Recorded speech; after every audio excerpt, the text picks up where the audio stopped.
Ooh, hey guys. One moment. Let's have a look, see what the audio's like. There you go. I can hear my own voice out of my own headphones. Weird. Right, yeah, I just got the USA pack. It's a pack that I didn't know I had. No. I need to finish that sentence. It's a pack that I didn't know that I had not bought. There you go. So yeah, it includes some of the old and then more newer Indy cars. We've got some new tracks as well. So I'm just going to run into Steam, because there it has a list of what these packs contain. Now I think it was 3 separate packs. There was a USA pack 1, 2 and 3.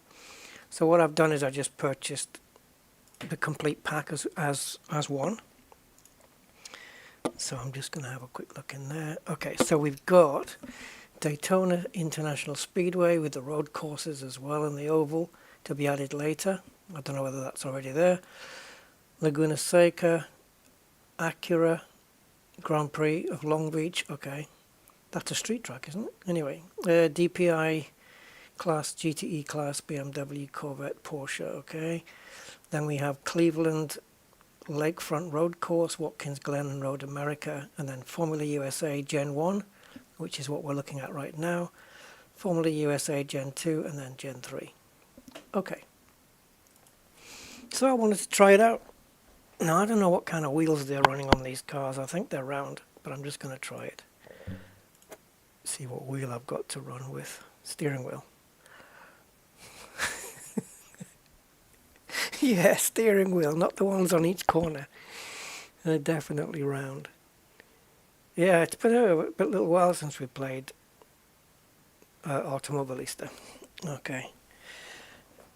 And I think, well, I'm using preset 3 on my wheel, which I think is for this game. Yeah. I think it is. If it's not, it's preset 4. Okay, that's a bit loud.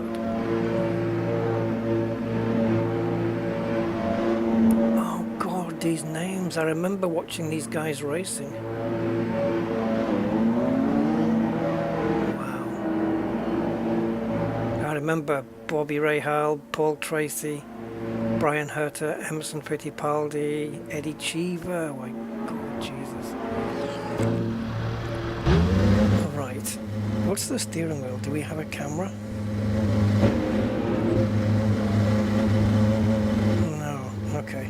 I'll just go with the round steering wheel, because I think the karts had those for a while. Okay, we have a response. Hello, Andy. How you doing, matey? Thank you, sir, for what you did. Frickin' legend. So looking forward to it, man. I was going to do the flight today, but things got waylaid. So I'll have to set that up another time. Okay. I think we're sitting a bit too close in the cockpit here, and I may have disabled the steering wheel, which is why we can't see it. So this is Watkins Glen, the one I raced in Assetto Corsa Competizione not so long ago, and it's also got the, you can have it with or without the, you know, that double chicane thing. So I've actually included that, so we get the same as the one in Assetto. Wow, some nice feedback on this.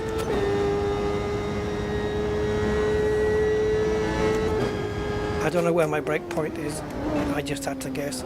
So you remember this, going into here and then coming out of here in the GT3s. Very different in an Indy car though.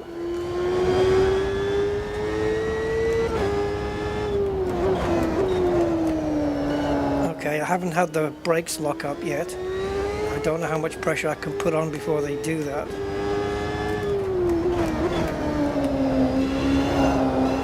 I pressed pretty hard there and they didn't lock.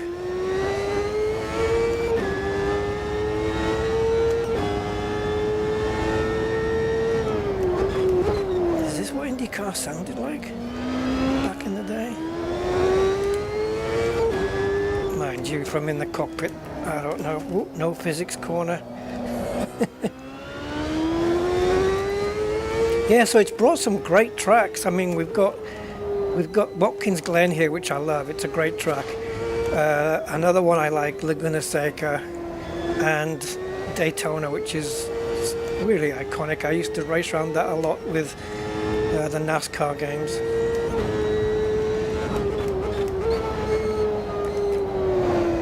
Okay, just trying to work out where the grip is and how much it has, and on the front it's understeering with the default setup.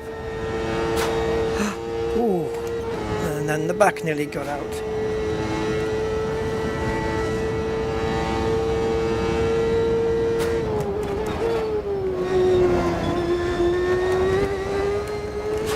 Oh, it's a case of how much do you want to push the throttle down there, because when you go over the curb the car feels like it just took off. It literally left the ground. Come on guys, get a move on. Don't tell me this is your racing speed. I think I hit him. That's not the AI speed, surely.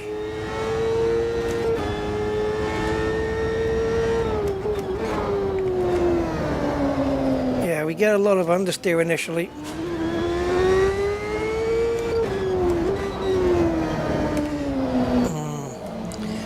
Yeah.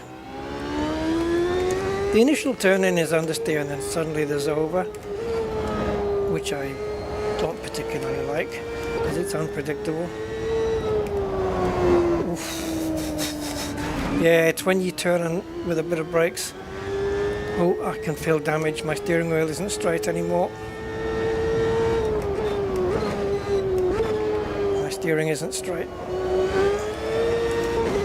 Yeah.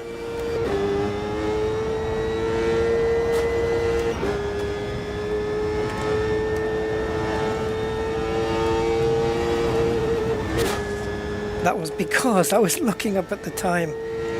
Yeah, I'm 1.5 seconds quicker. It's very weird under braking. Oh, and I've also got the... This is how I came to find out that I didn't have the USA pack, is because I downloaded this 1995 IndyCar livery set. And I was looking for the category in the game to find out where it was. And it said, yeah, you've got to have the Formula USA. I thought, Formula USA? I don't think I have that. And then I looked up on Steam and yeah, there was a USA pack which I hadn't bought. So I grabbed it. Hello, Gray. Good evening, sir. This is really weird. I got my headphones on as usual, but I can kind of hear my own voice in my headphones, but there's nothing coming out of my headphones. I wonder... Okay, that's better. I've just moved the cup slightly off my head.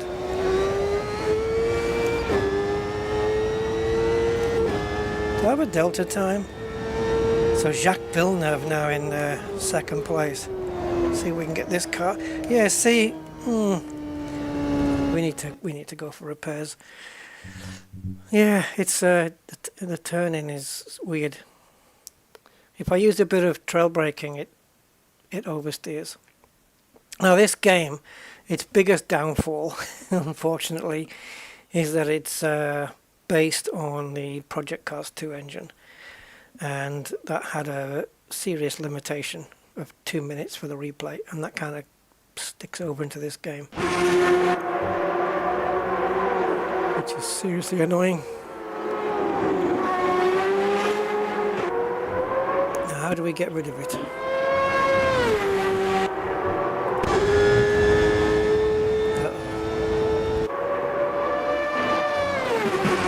How do I get rid of all of this? Just...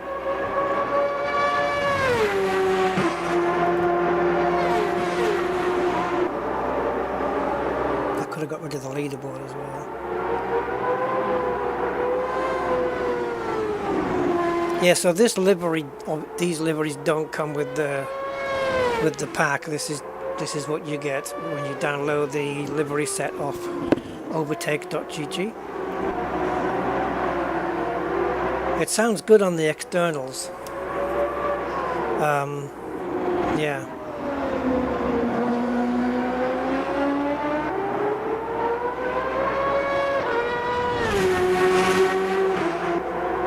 It's usually been the case, I don't know what it is today, but it's usually been the case that IndyCar versus F1, you would have that the IndyCars were quicker in top speed.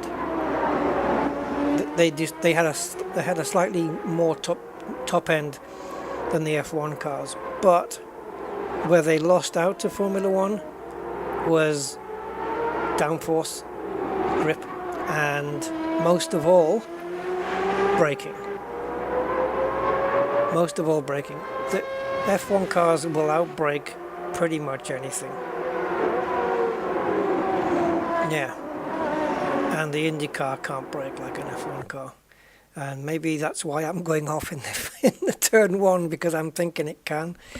But yeah, no. There was a few cases of IndyCar drivers coming over to try Formula One cars. And NASCAR drivers as well. And you'll find in most of those cases, the thing that they said that stood out for them as being the biggest difference was the brakes. They just found that the brakes in F1 were just unbelievable. Because if you're doing, like, let's say something slow, like 0 to 60 or something in an F1, you're probably looking around 2.3 to 2.5 seconds to hit 60. But it only takes 1.5 seconds to stop it from 60. So it's 0 to 60 and back to 0 in 4 seconds, basically. It's roughly around that. The braking in F1 is just unreal. It's unreal. It'll literally, if you've got watery eyes, it'll knock the tears out your eyes onto the back of the visor of your helmet. Yeah. That's some serious braking. Okay. So let's go into the pits. I'm not quite sure I can change here. Do we have... there it is.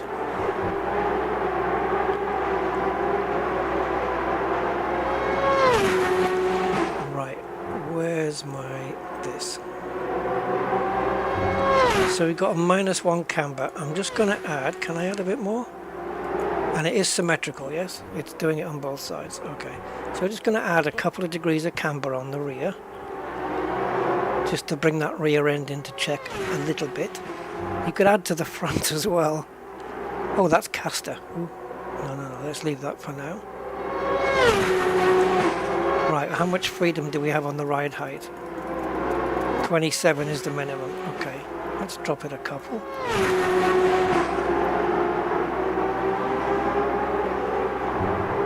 Engine braking. So higher value is more engine braking.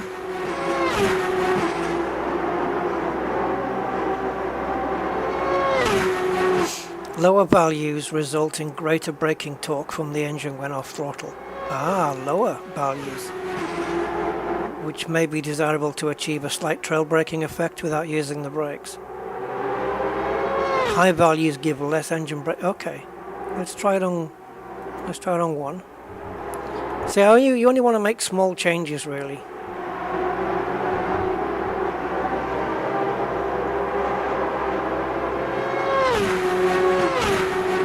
Brake bias.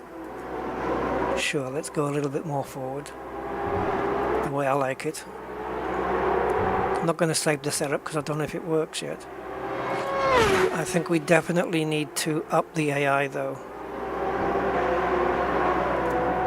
Yeah, we definitely need to do that. Now, why am I moving?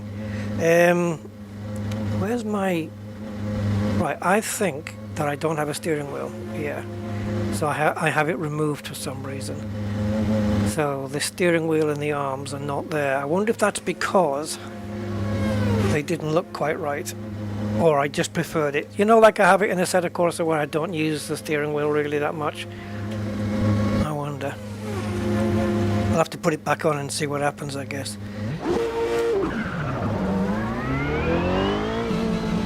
Does this got automatic speed limiter? No. I'd like to put the steering wheel on actually, just to see if it's around one. I'm pretty sure it is. So this is not a bad layout at all of Watkins Glen. I don't think it's laser scanned or anything.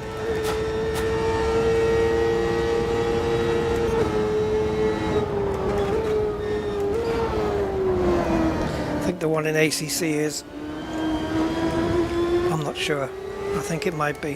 There's more chance of it being laser scanned than this one though. But this is a pretty damn good representation of it. I'll say that.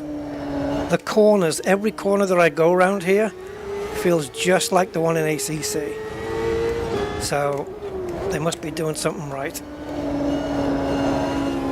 Like all the radiuses and stuff. Is it radii?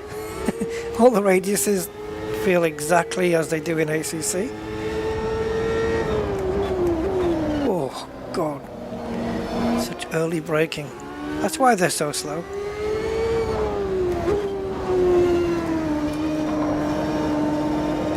I'll be interested to try the Gen 2s and Gen 3s, which I guess are more recent versions of the Indy cars.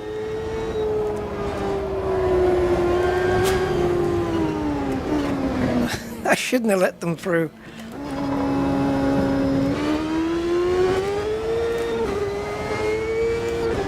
That bridge that had Char lens on it, I think that's just a fake one. I think it's supposed to be Shell.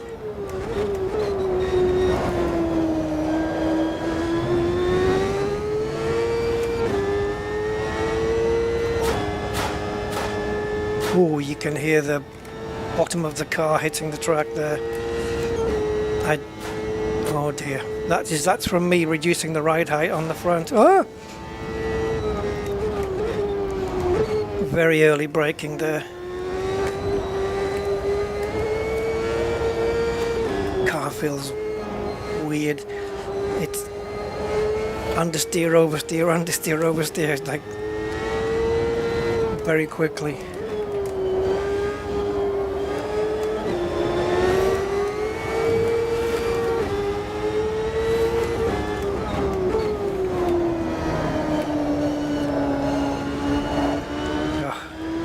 No good, is it, taking both AI around the outside of that corner?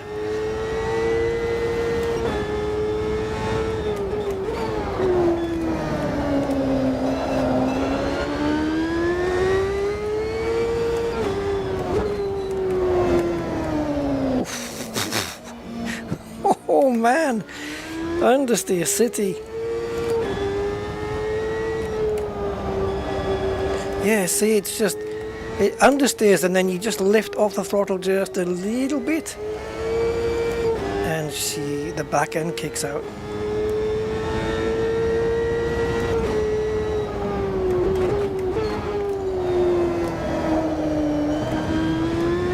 Did I not go quicker?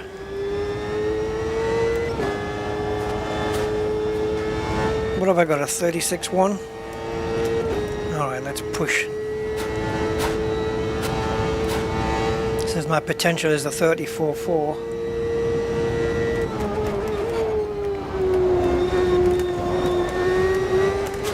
Oh, Jesus. A lot of force feedback on those bumpy curves. That cost me some time.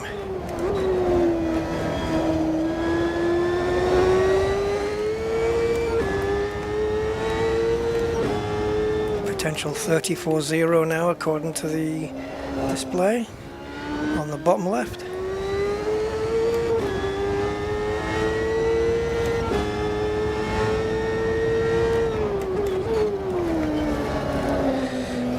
Constantly having to catch the car in the entry on the corner.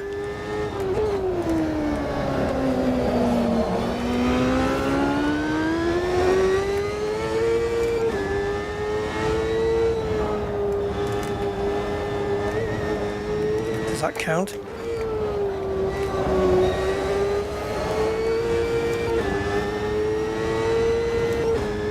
We're gonna kick a lap in here, 33.7. 3.2 seconds quicker than the second place guy. Yeah, the AI is really out of sync here. What's going on? Why is it so different? Why is the difference so big? That's ridiculous. So what do we need? Positions and controls. Oh, and obviously session.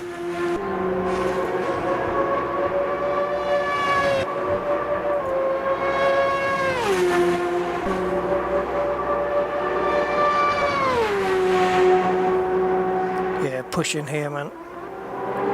Pushing.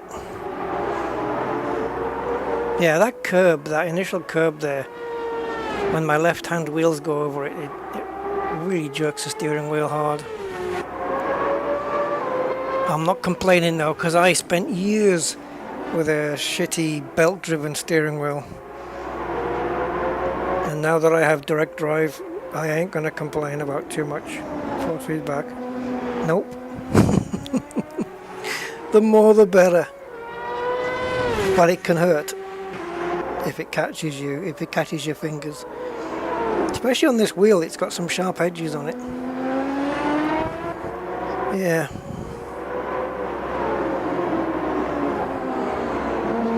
I'll be amazed. I want to try the Gen 2 cars on the Laguna Seca with the corkscrew. That's going to be awesome. Yeah, I remember these cars from back in the day, man. There's a driver I used to watch. I wasn't really a big fan of him, but he was a really good driver. And he drove this car. Maybe I've got his seat and that's why his name isn't popping up. What was his name? I'm sure it began with A. Or his surname began with an A, or his first name, one of the two.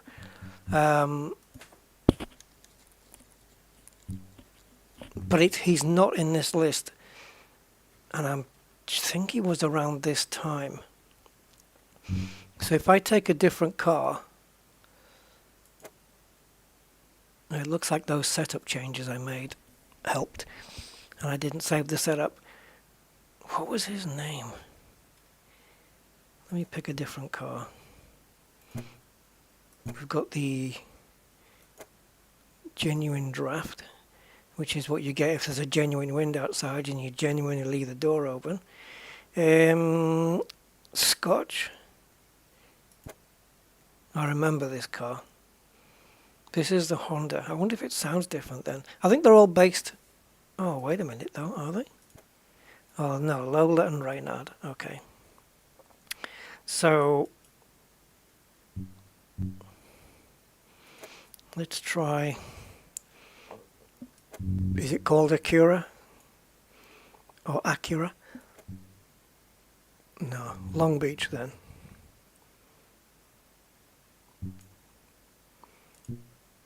Yeah, this is a street track. Oh, I remember watching the IndyCar races around these street tracks like this. Sometimes it was like tight corners, 3 cars going into the corner with just a wall on either side. Oh man, it was some good racing back then. Yeah, I used to follow IndyCar for a few years. I followed it for quite a few years. Yeah. Yeah, I used to follow it, all the drivers, and I saw the unfortunate fatal crash of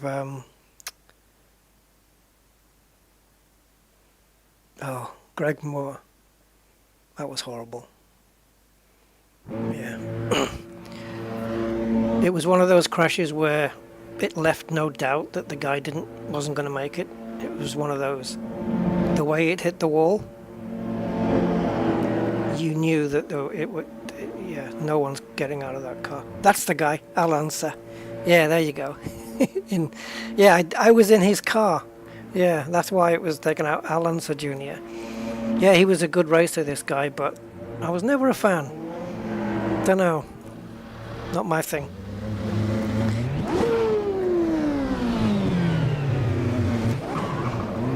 Now, I don't know this track, so yeah.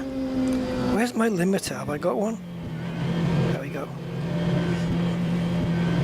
So I don't know this track, so expect crashes.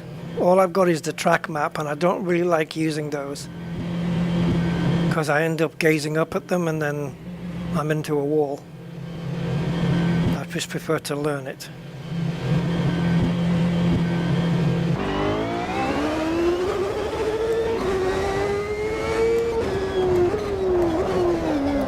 What? Where was the turn? Where was the corner? It all looked the same to me. I don't know. Yeah, see, it was a left-hander. Okay.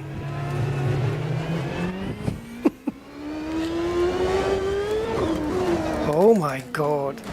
Yep. My car's fudged. The suspension and the front wing. It's not going to steer very well now, is it? See, oh my god, I got nothing. Nope. No, I can't steer it. I got no steering. Normally, I would be disabling the damage while I'm learning a track. So, there's a left-hander going into a right, and then, oh yeah, I didn't see that kink where the number 3 car is. I didn't see that kink. It must have been covered up. And it's a right and a right, and the rest of the track looks fairly simple apart from that hairpin where 5 and 9 are going. Okay. It's this initial part of the track that looks... Oh, I've got a car to follow out.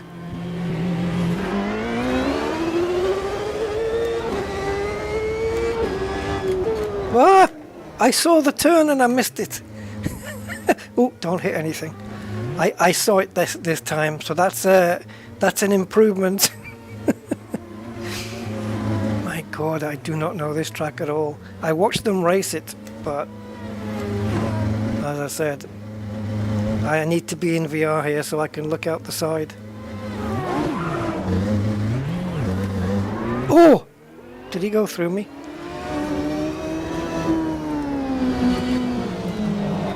Right, so it's like we're going round a roundabout here. And then it's a right at this red sign, okay. Another right here.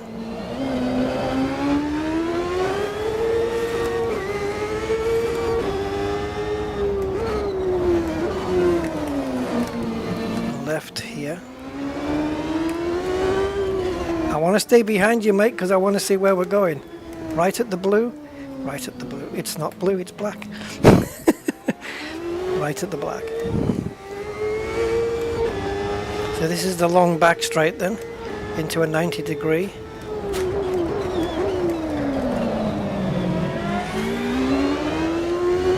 And then we come up to the hairpin.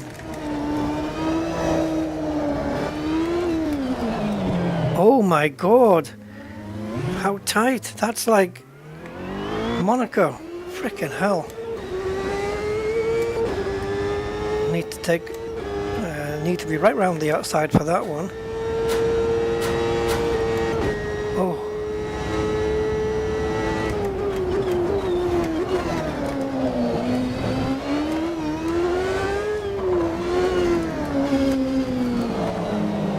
It won't turn. It will not turn. The front would not turn, guys, at low speed. Oh, it's another right-hander. I was setting the car up for a left. But that's here.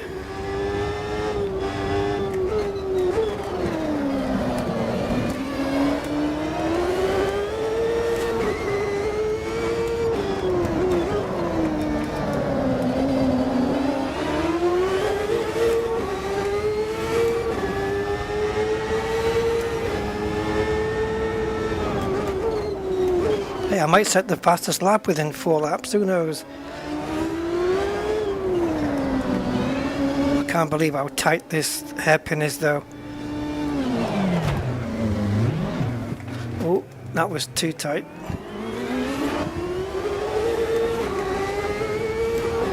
Yeah, this is a brand new track for me. to race on anyway.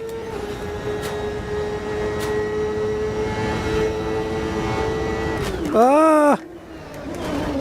Yeah, I think he braked in the right place and I didn't. My car's damaged. Lap time invalidated, like it makes a difference. Right, let's have a look at the replay. So controls, no, session, positions, controls.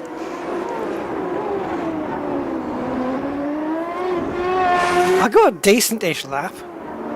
Yeah, it's here. Look at that, it just won't turn, look. I need to put in some more steering angle if we can. I'm not sure if it's adjustable in this sim, I don't remember. But we need just a little bit more for there. Yeah, some of the races on these street tracks were brilliant. But I haven't watched IndyCar or kart or whatever the hell it's called these days. I haven't watched it in years.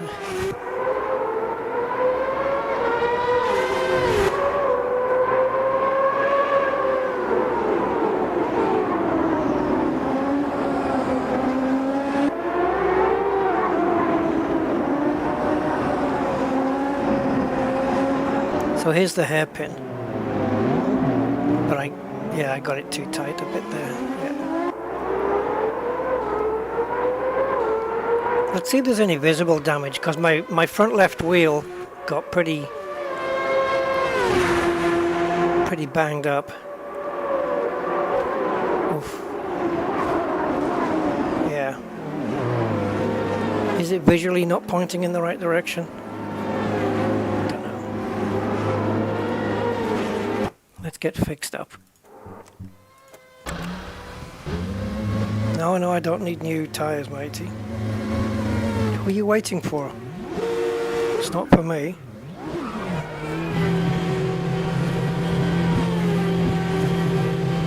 Do we have like a... Oh, I've got a nose cam. I don't know if I can drive from that though. Just to have a look at the corners. I don't know if I can drive from this angle, it looks really weird. You can see the suspension moving up and down though, just a little. You don't get a lot of travel on this.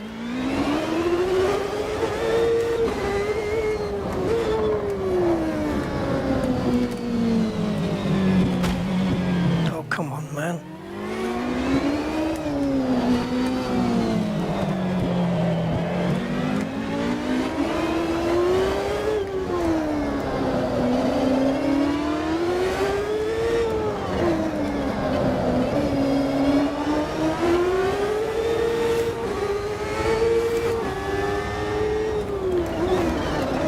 I'm having to brake early because of him, but it's probably a good thing.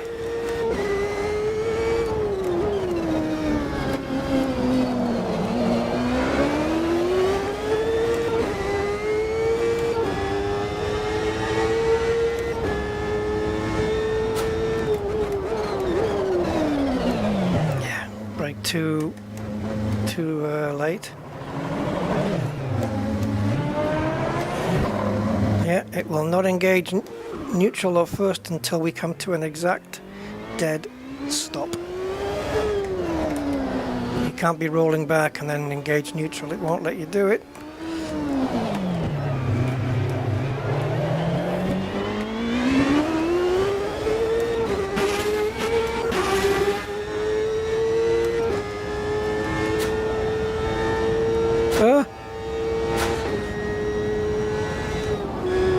To figure out my braking points for here, for turn 1 coming in at top speed. Oh, I thought I was on a different corner.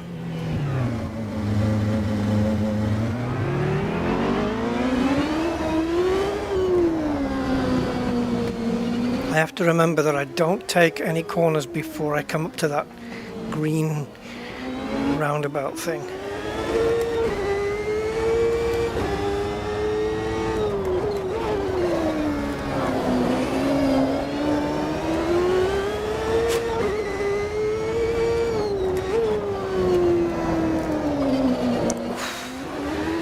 Definitely need a setup that's a bit more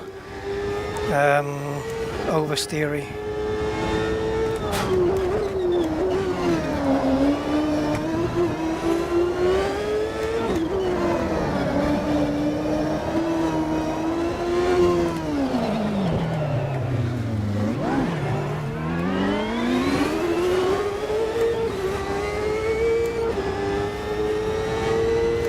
Now, breakpoint for here.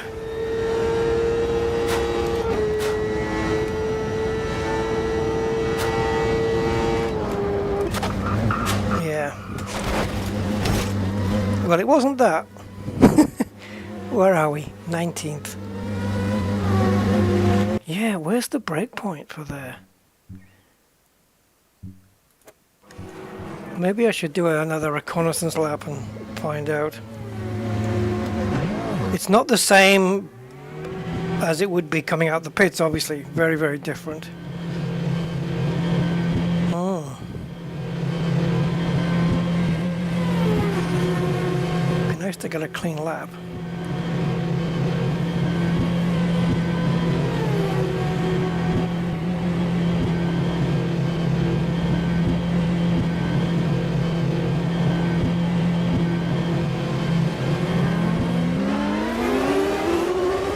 So we have a 500, a 4, and a 3, and a 2 and a 1. But that is not 100 meters away from the corner. That's 100 meters away from the end of the frickin' track there. So unless there's a different layout. So instead of braking at the 100, 120 meter mark, we need to be braking much, much sooner. So I'm going to start by braking at the 500 meter mark.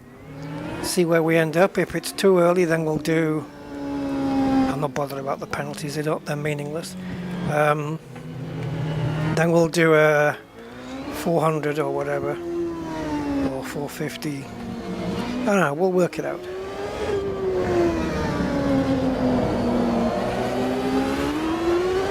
Now for this one, I have a little black marker on the side of the track which tells me where to brake, or at least it's what I'm using to tell me where to brake. It doesn't work here though. There's not a set formula.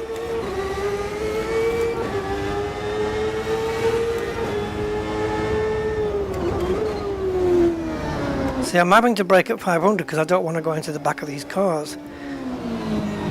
But I'm sure I can brake later. Now, can we take liberties here? Not really. Just maximum lock and then foot on the floor. Right, so 500 meters if I can spot it.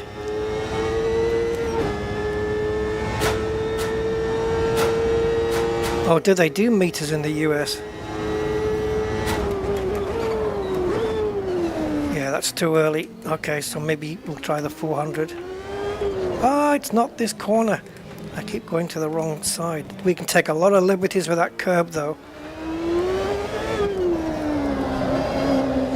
Yeah, I must remember to stick to the right hand side when I go through turn 1.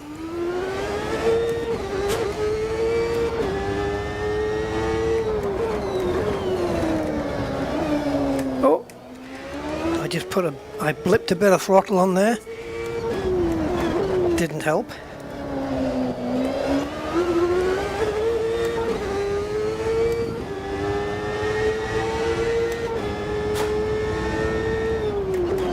I don't know where the hell I'm going now. I've lost my way. In 300 yards, turn. Oh, yeah, caramba.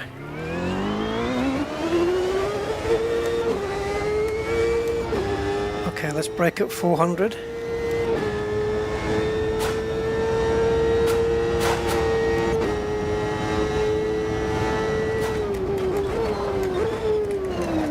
Still early. Stick to the right. What does that say? I'm not interested in what that says. Lap time invalidated. Yeah. Well, that's what this is all about. Same as Project Cars 2 used to be. Invalid lap simulator, I used to call it. And this is exactly the same. Well, it doesn't show damage on the display there, but my steering is not straight anymore. Nope. My steering wheel is, I don't know, about 10 degrees to the left when the car's driving in a straight line.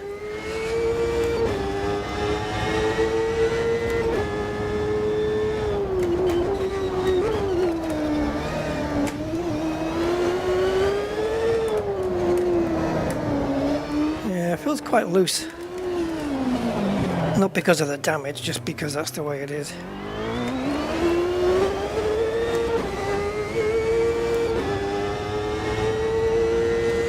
Well, despite the damage, we'll try and do another lap. 300. 300.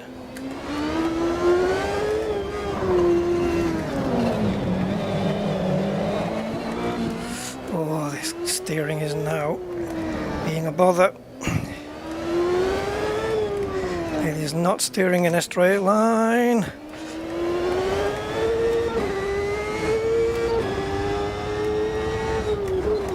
No, it's all over the place. It's moving. In a straight line, it's moving left and right.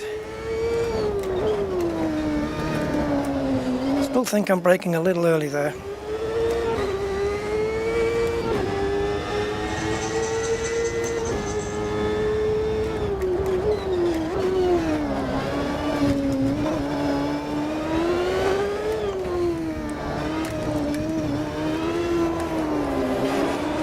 Made a balls up of that.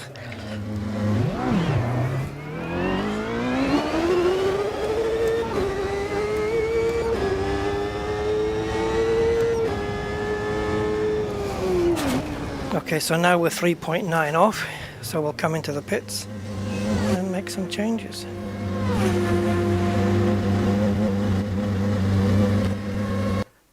Big changes. See, those straights are not very long, so we could just slap on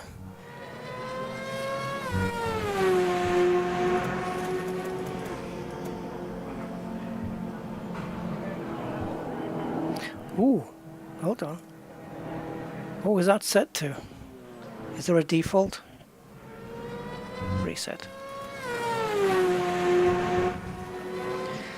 So front downforce was 25. Let's not go too far on that. But I want to drop this down. And this up just a little. Steering lock. Here we go. Is that too much? 3 degrees? That can make quite a bit of a difference. This is to get me around the hairpin. Okay. Let's just leave it with that without going into the advanced setup and see if we can get any joy from that. And let's remove some fuel.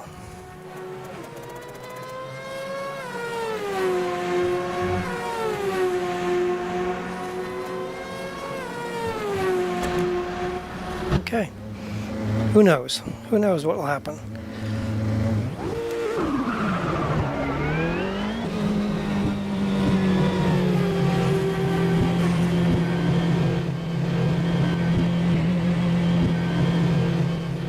Can I find 4 seconds that I need to find to get the top time?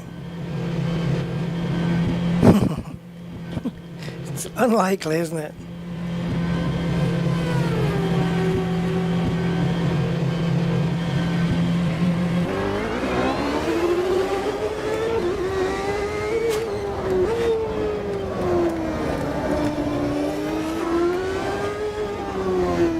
Place grid penalty. Yeah, well, considering I'm not going to be racing, it's not going to make any difference.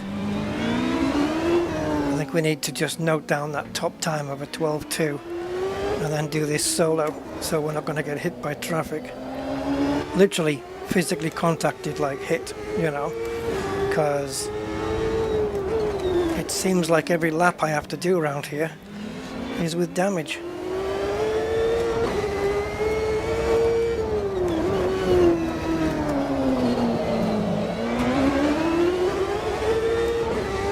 Someone's lost a part of a wing.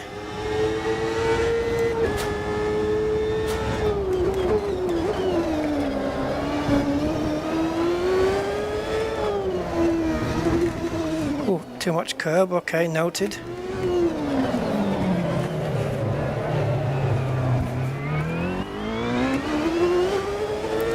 Yeah, you've really got to get it right, the entry to that hairpin.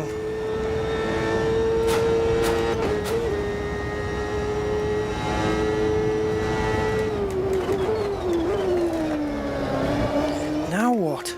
Lap time invalidated. Why? It just does that on every single lap.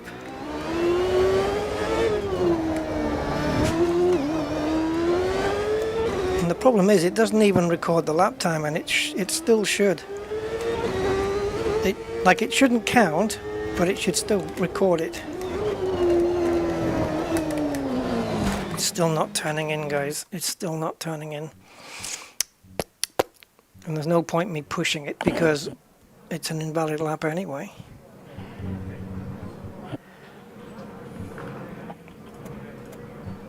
I have to do something freaking extreme here. Oh, let's go into the advanced suspension.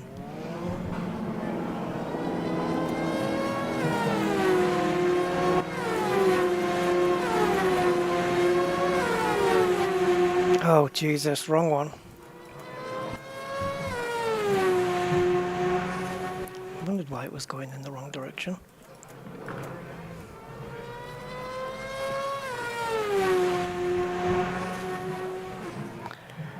Now, we could stiffen the front, but I don't think I want to do that yet. Just to get it a bit more go-karty. Stiffen it all round.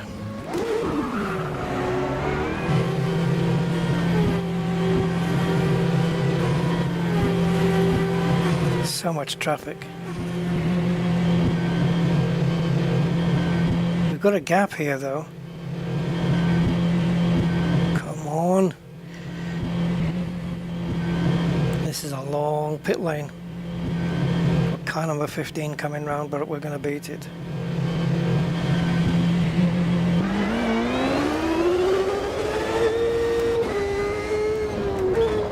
Now, am I just supposed to avoid one place unsafe crossing of exit pit lines? Man, this track is messed up, eh? I don't know where the fucking pit lines are.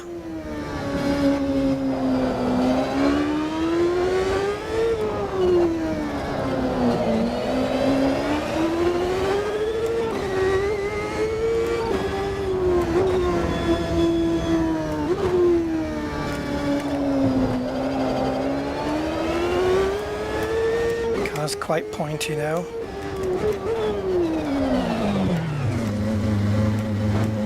Oh, it's horrible that you have to literally bring the car to a dead stop in order to get from reverse to first and vice versa. And now we've got masses of traffic. I have to let him go. Yeah, I think we just note down the time and go solo. It'd be easier.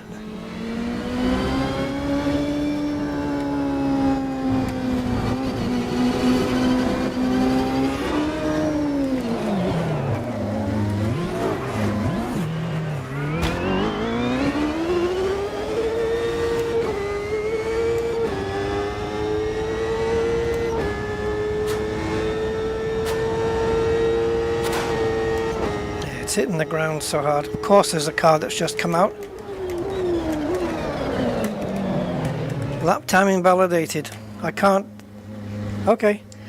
Right, so we're going to note down, I'm going to write it down on a paper pizza. A 112.280.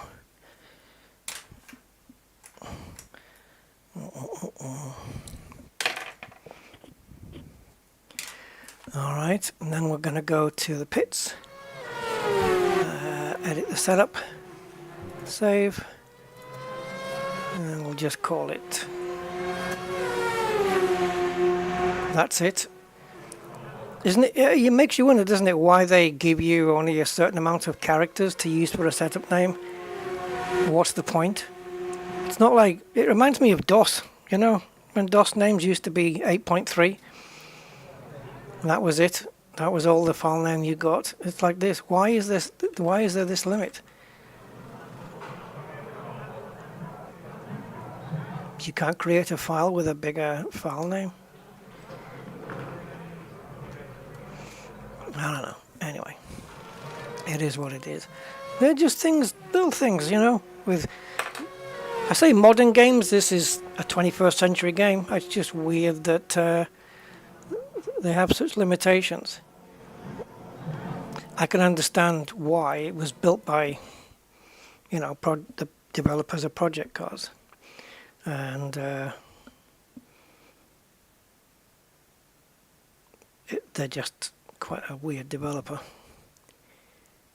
Right, so we're going to do the exact same, but a test day, so that there's no traffic in my way.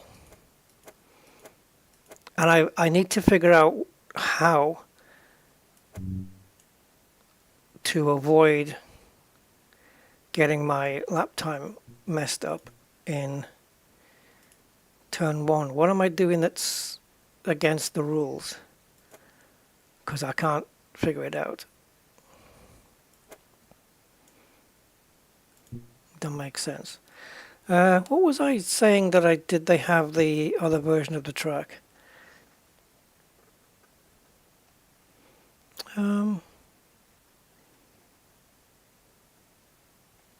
Doesn't matter. Don't get distracted. Oh yeah, amazing. It's raining.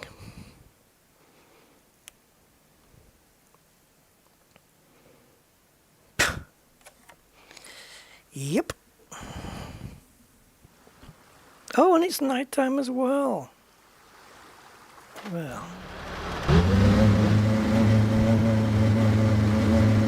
Yeah.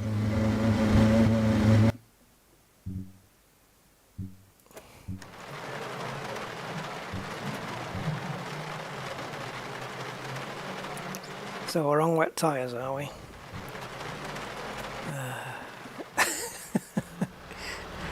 Alright, this is obviously settings left over from my last session here in this game, and it's kept the same weather settings. It kind of looks cool. It looks like it's made for nighttime.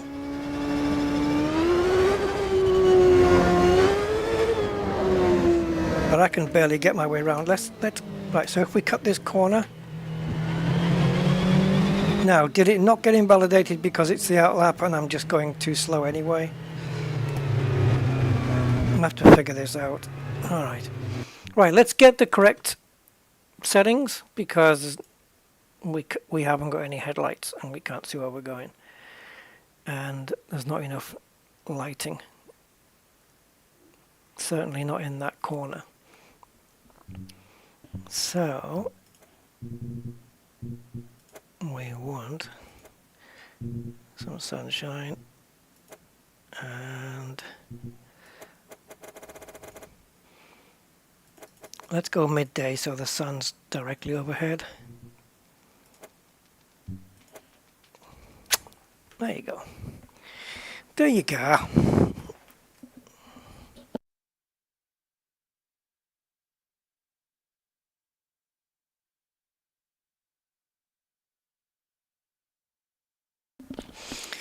Amazing, I was 3 seconds quicker than the AI at Watkins, and I'm like 4 seconds off the pace here. There's a difference between knowing a track and not knowing it, I guess. Right, 1 minute 12:280 is what we're shooting for. And we're closer to the pit exit.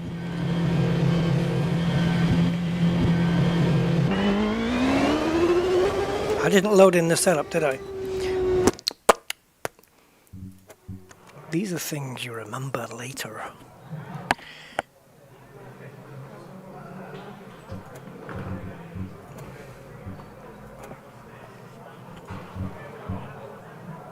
Okay, back. Drive.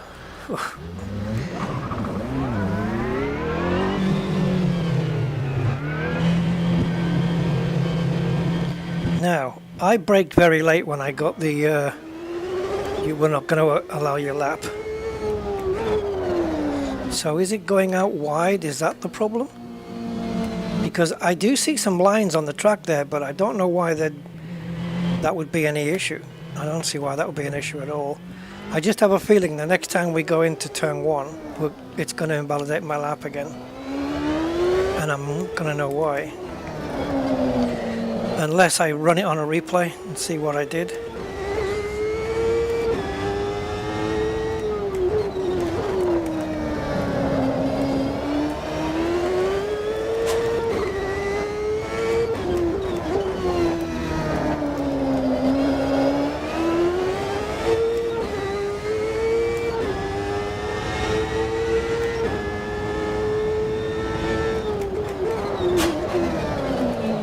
So I'm going to brake a little bit earlier there next time.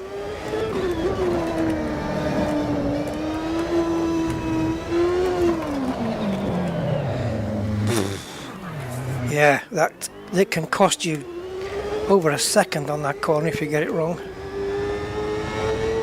That's the most difficult, the hairpin. I don't know how to do it most efficiently.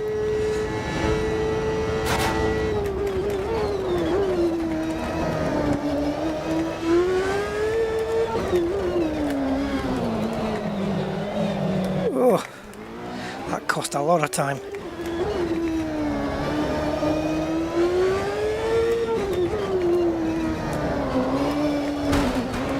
Keep going. Oh, you can't. My rear suspension's fucked. Alright, so we'll do another thing. We'll remove the damage so that I can learn. It's what I normally do anyway. There's no point having your car getting fucked up every time you touch something. You can't learn a track that way, right? So where do we go for that? Can we do it here? I don't think so. I think we've got to go back to the main menu. Well, maybe not. Gameplay then. So you had it on full damage. Off. There we go. Just for now.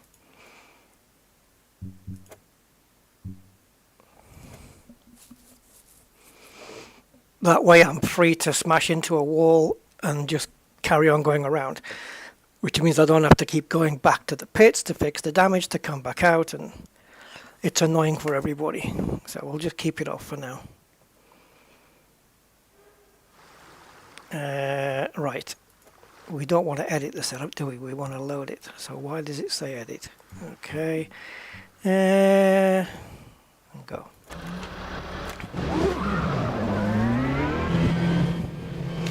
Right. Maybe now. Who knows?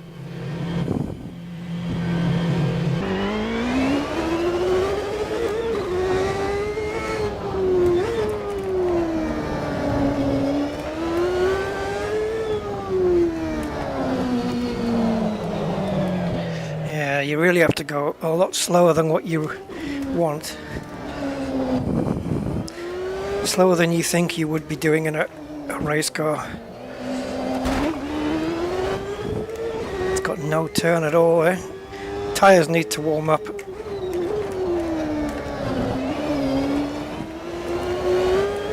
Tried to trail brake that corner, but it wasn't having it.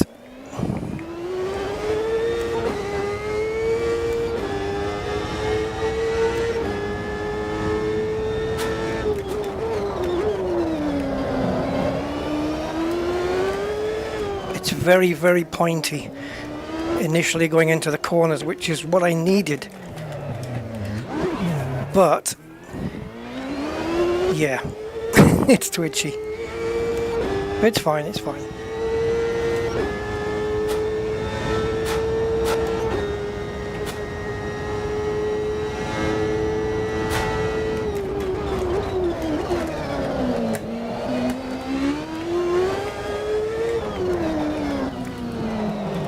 Come on, baby.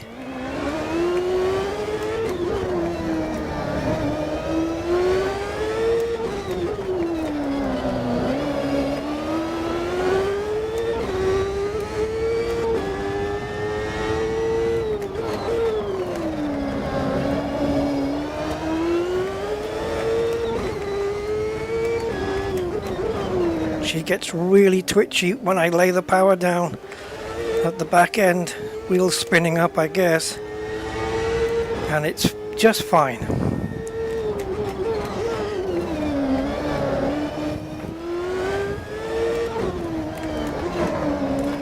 Oof, that was my fault for downshifting mid-corner.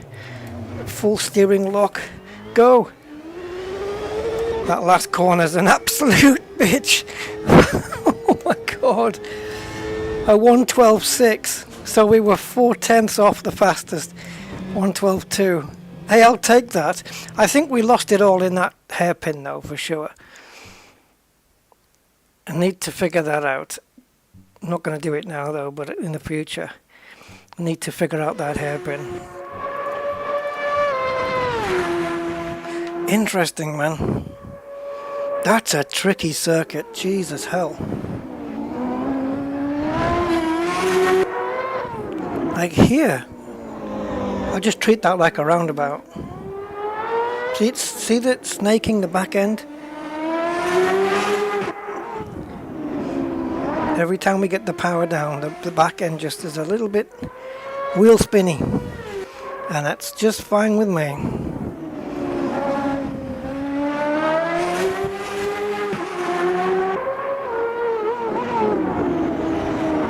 I imagine an F1 car around here will be quicker.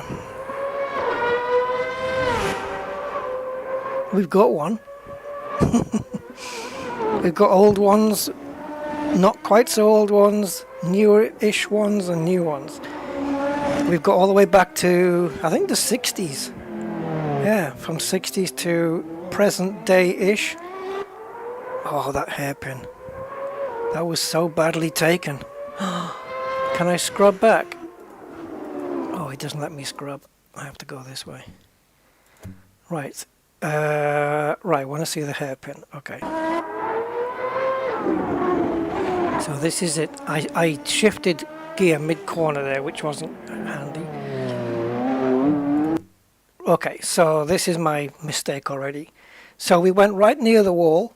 Perfect. The moment I got here, my front wheels should be now pointing straight. They should be pointing down here. But I'm still tightening the corner. I don't know whether that's just slow reactions, unwinding the steering wheel. But really my steering wheel should be straight now. And it isn't. So that's costing me time. Yeah, look. What the hell am I doing pointing that way? Is it just the way things worked out? You know, the way it felt? I don't know. I should be aiming down here now. Shouldn't be pointed over there. That cost a lot of time. I want to see that from inside the car. See if I can figure out why the hell that happened. So where do we go? On board? We need a steering wheel. Do we have any? Fudge. Okay, let's use chase. See if I can work something out here. Yeah, I like to counter that. Okay, so we're going in. Oh, it's changed camera. Did EA Sports or Codemasters do this? Because they do that with their rally games, where they'll just change camera without your input. They should never do that, man. The player should always have control, always. Unless there's a special camera, like director's mode or something. Okay. Yeah, what the hell? Okay, so now I can see the error.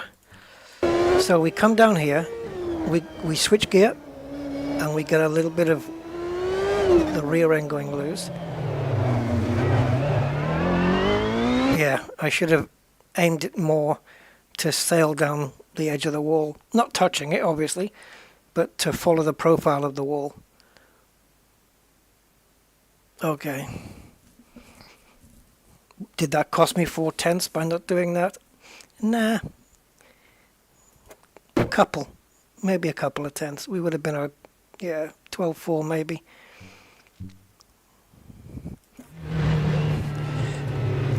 Can we do a 12 too?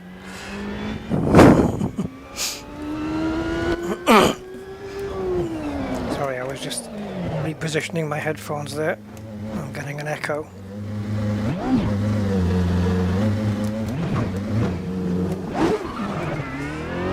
Yeah, I'll give it one more go and then we'll switch into another car, a Gen 2 or something, on a different track. Laguna Seca.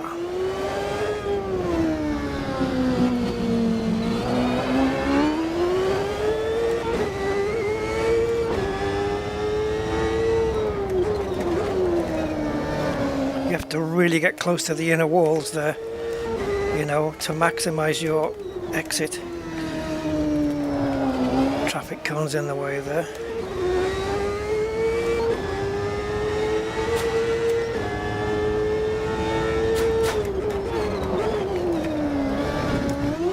Oh, we took off. Yeah, we took off. I think I've got the front ride height too low and it's hitting those curbs and it's tossing the car up into the air basically. Now we come here.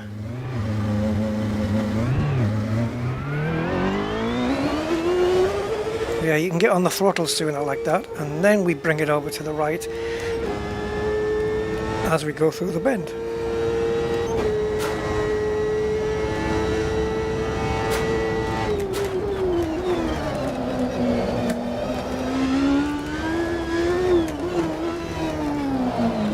Come on. Ugh. That's the lap gone. We're not going to recover that time.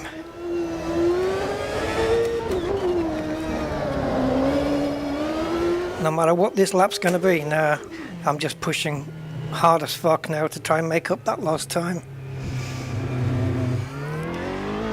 Yeah, this car needs a unique setup on it. It's got to be lots of downforce on the front. But for these parts here, not here, but the next straight, you know, you want a decent amount of speed, but you don't mind sacrificing a bit of top speed in order to get good downforce into the corners, because you're going to make up more time on the corners with a good downforce setup than you will losing on the straight by having a high downforce setup. Oh, I wish I could take that turn like that every time.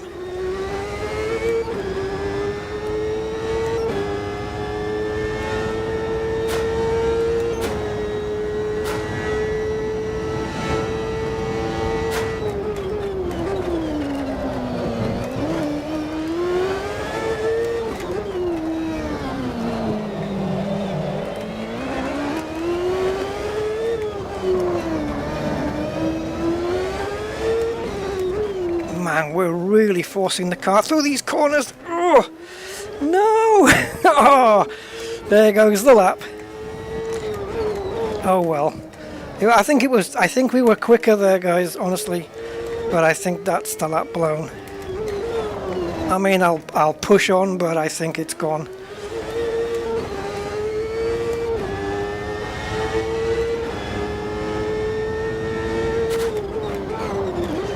Oh, really hard braking there.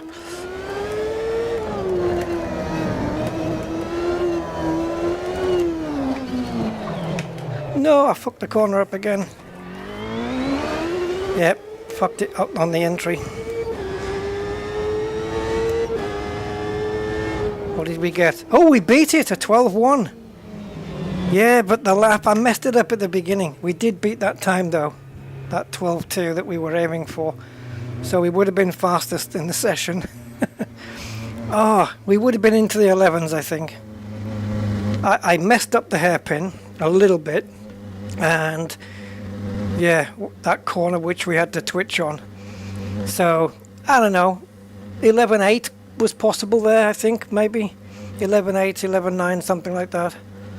But okay, I beat the time, so I'm happy. Ah, messed up. I don't know if we can actually see the mess up.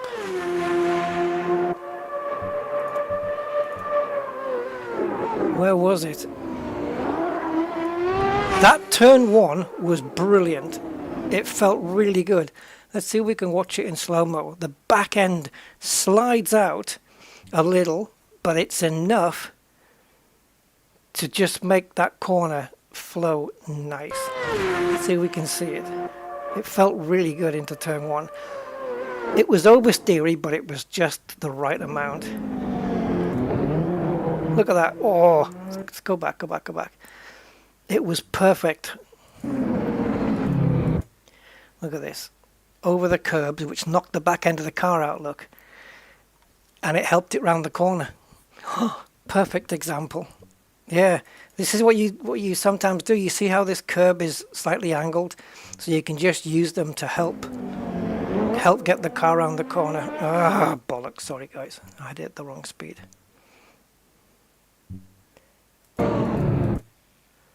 Yeah, so just over the curb. And look at that. Oh, it was beautiful. We could have been a bit wider, you know, towards here, ideally, but yeah. Now, this was okay. Where was the wobble? Yeah, there. That was not ideal, was it? Really? Do we have another angle of that? That's where we lost time. I don't know how much. See if we have another angle of it. That was nasty. Dum dum dum dum. Chase. Let's see how bad this got. Yeah, that was just me. We lost time. The thing is, the way we lose time here is not just on the corner. Stop!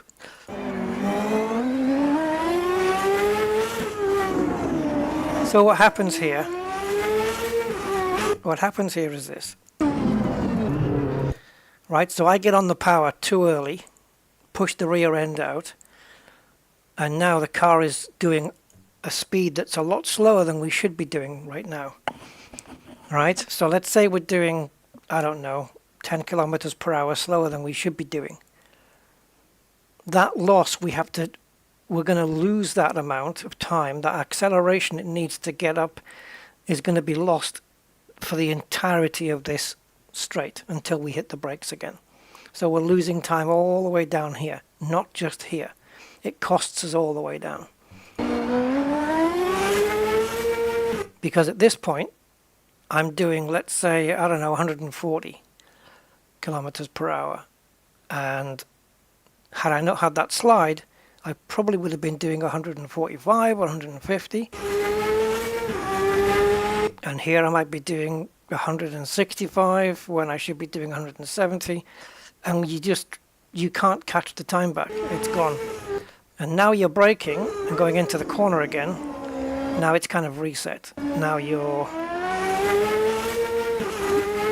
delta won't keep going down anymore unless you mess up. Anyway,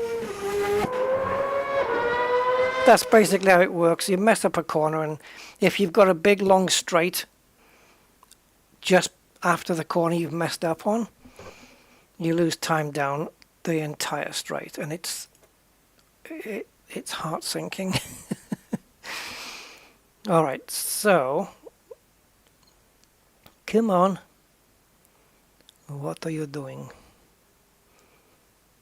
Automobilista. This game, the first one, was basically starting out as the Brazilian Touring Car Championships. And they added so much extra into it, trucks and everything. Right, so this is Gen 1.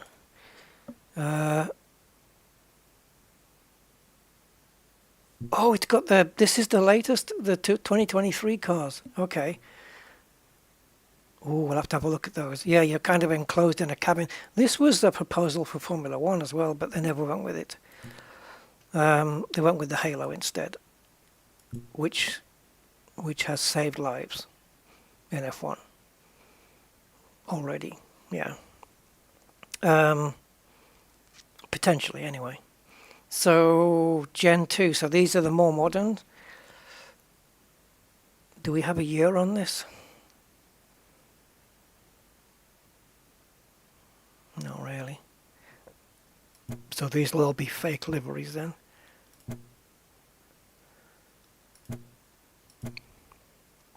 Fanatec. Yeah, that's definitely fake. Alright. So let's go Laguna Seca with the corkscrew. Default setup, let's just see how it goes. No weather progression, just sunshine all day.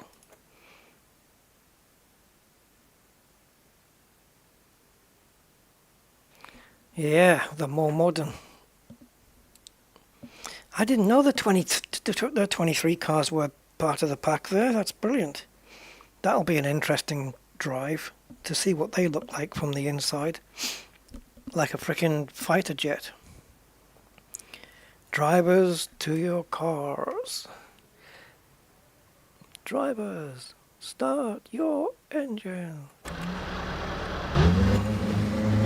Okay, so we have a very different...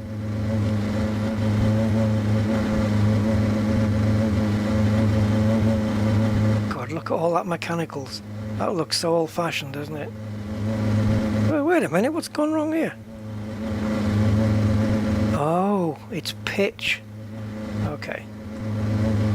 Well, we need to pitch up.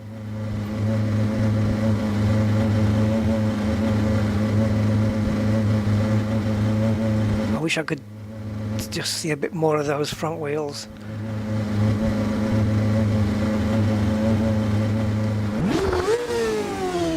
Alright, talk to me. Well, we haven't even got a shot from the whole rear of the car. Oh, now we do. Okay.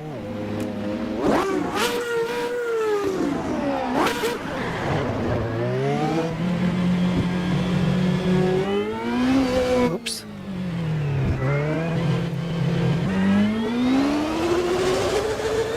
Oh. So, I know the track, I don't know the car. That's right, get it covered in sand and make it all slippy.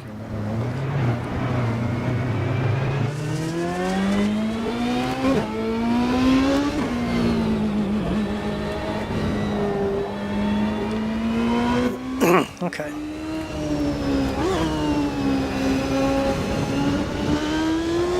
Mother's Bridge, there it is. Yes, indeed. That's iconic at Laguna Seca. I wonder if it's still got the same logo on it today. This car feels a lot more pointy into the corners than the Gen 1s did.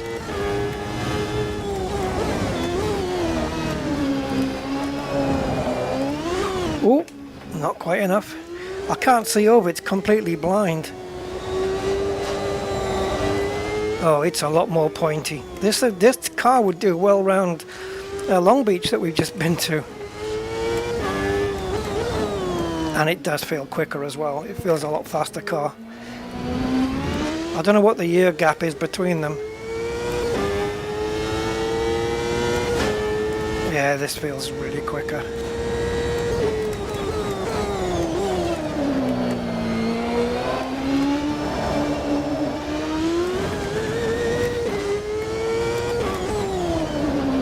Ooh.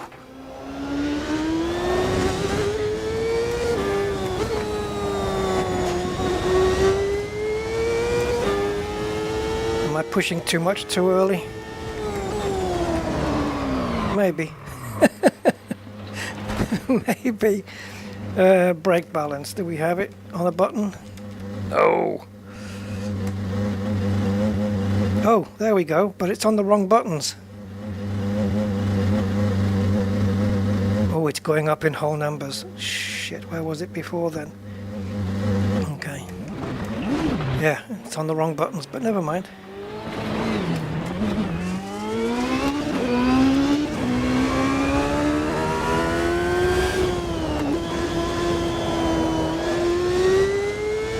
Right, let's see if we can mash this through the corkscrew.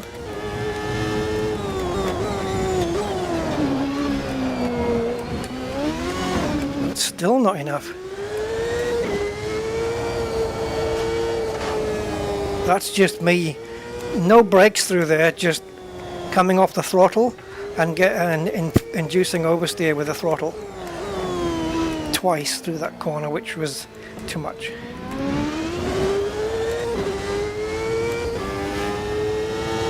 Oh, we haven't got any other cars on track, have we?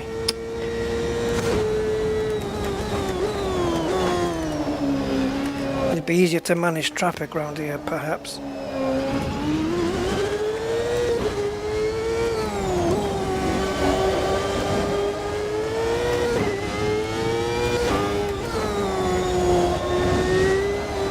Ooh, hello.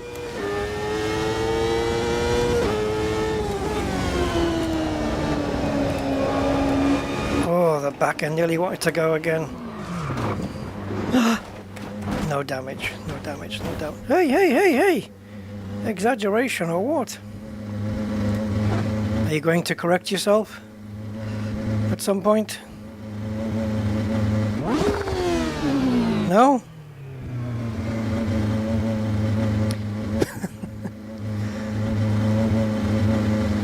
It didn't reset, that's weird.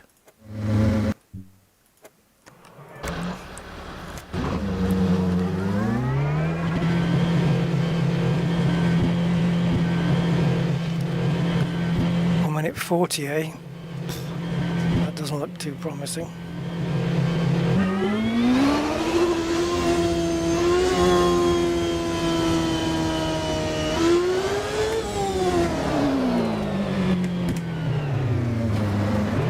This is the most, yeah, the pit exit that I dislike the most. It's too slow.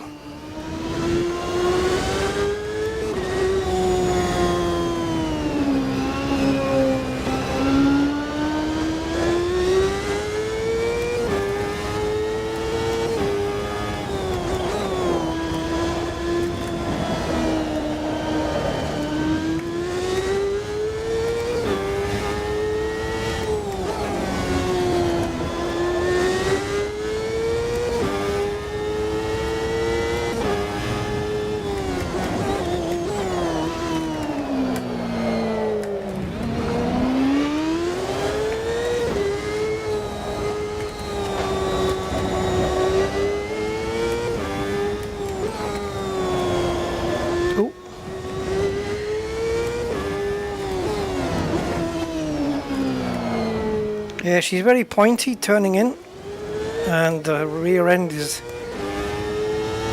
doesn't take much to break it loose.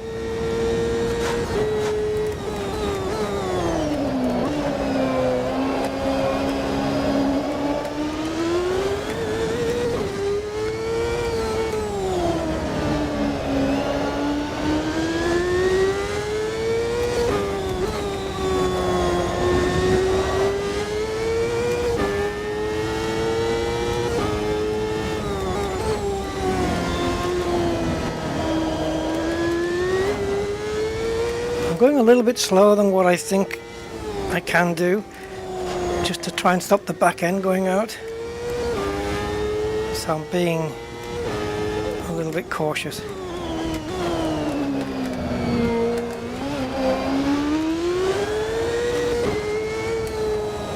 Oh God.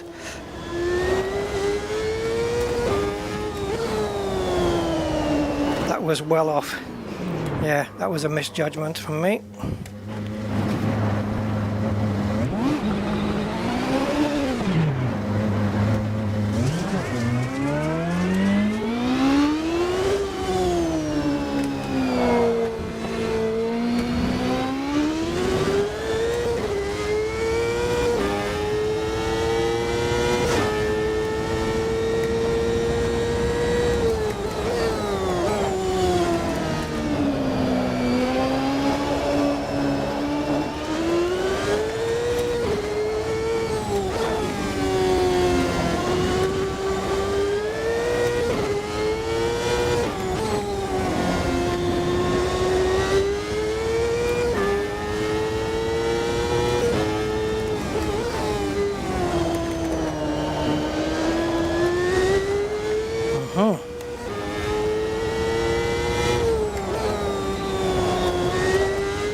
So I'm not pushing 100%, and that way I'm having a lot more control over the car by just keeping it around 95%, you know, pushing. And yeah, 1 minute 12, there you go, that's a bit more like it. Yeah, so I didn't want to push. I can push the car harder, but not in the corners. It won't have it, not with this setup anyway. I would have to do some setup mods to do that. Yeah, these are interesting. And some of the American tracks that they brought into this pack are some of the good ones. I do like Laguna and Watkins Glen. I'm not sure if we have Road America. I think it's already in the game actually, Road America. And we've got Daytona yet, haven't we? I suppose we have the oval, because these Indy cars do ovals as well. So it probably brings the oval and the infield versions of Daytona, I guess. I haven't tried it.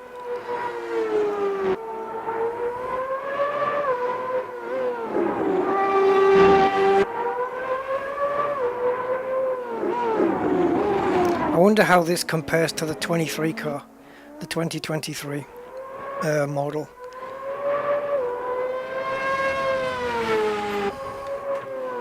Because I expect the newer ones got even more speed and grip. Progress, right? So let's jump into the Gen 3 car, and then we'll jump into the 23 car. What other tracks did they bring? Have I gone through all of them? Oh, Lakefront Road Course. Nope. No idea. I don't know that one. Cleveland Burke Lakefront Road Course. That's what it's called? Well, I don't know.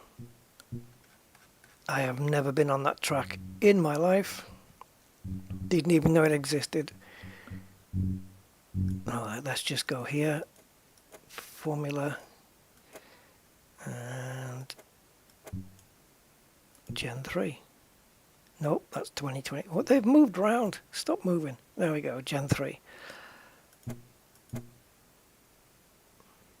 Ooh, I remember this car. That's the Marlboro one. Obviously they can't put the logo on there. And I remember that.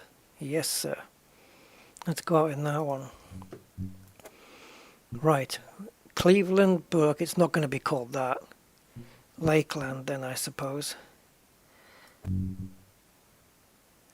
No. Okay. Cleveland Burke Lakeland Road Course. So Cleveland.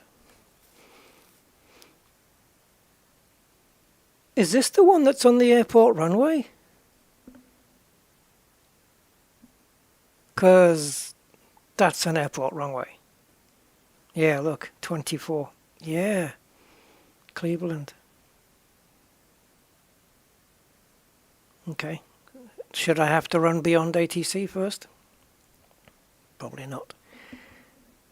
Is this must be the one they're talking about then. Yeah, Cleveland Burke Road Course. Yeah, airport course more like. Right, so we're coming out of the pits this direction. So this is the pit lane. So we sector 3 into the pit lane. We exit on the hairpin so we don't have to bother with it. Then it's straight down.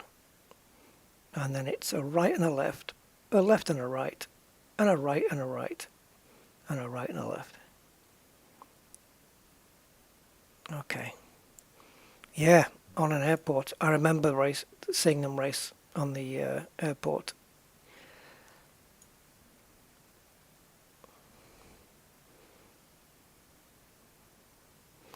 Cleveland, of course. Yeah.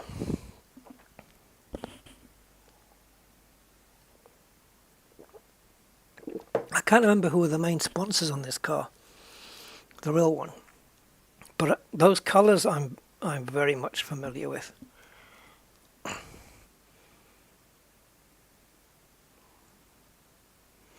Momo, Brembo, First Blood Part 2.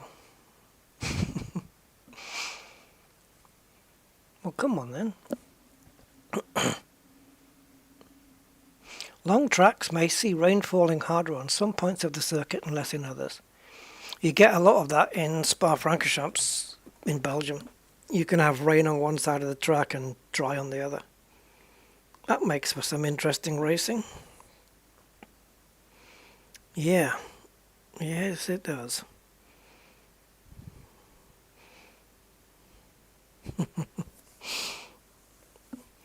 Weighing up which tyres to fit.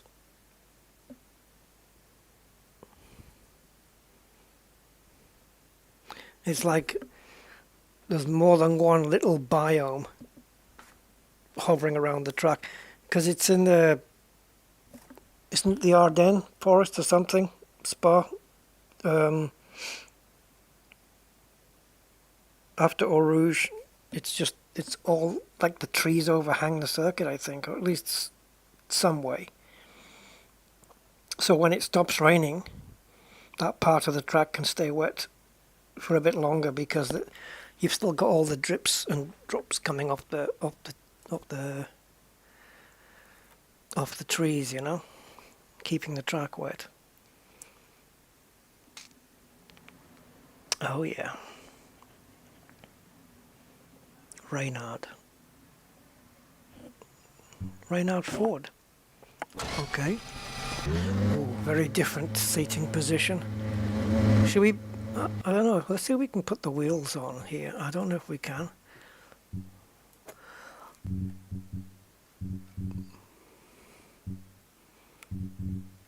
How would we do it? No, it's not letting me do it. Look, cockpit, wheel and driver. I don't know why I have it turned off. Maybe it just looked crap, or I just preferred it without. No dashboard? Nothing?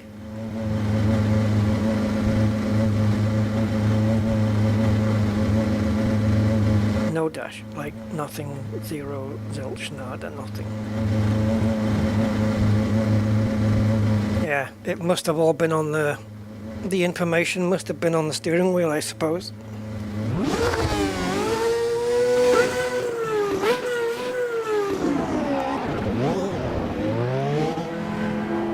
Alright, another new track for me then. Ooh, bumpy, look at the suspension working. Oh, yeah.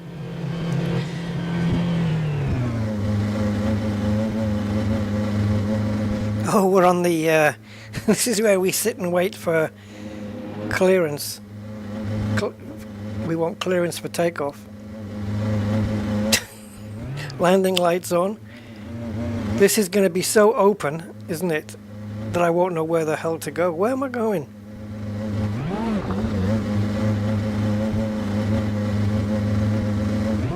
I don't know where to go. Here, I guess. Nope. No.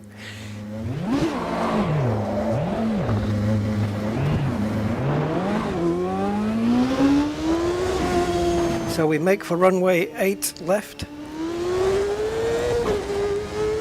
What the hell? How the hell are you supposed to know anything?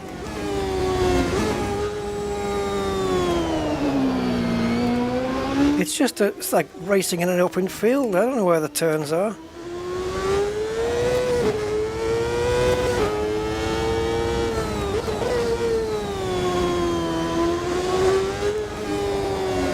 All I can do is just follow the racing line. Oh, this is confusing. I need to be high up, like in a Boeing or something. What the hell? Let's try this for a little while so we get used to it. See if it helps from here.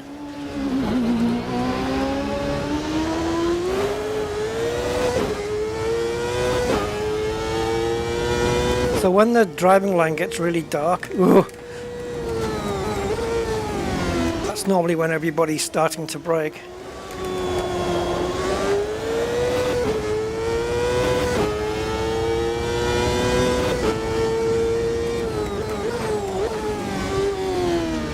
Okay, so I could have braked later there. It's featureless, isn't it?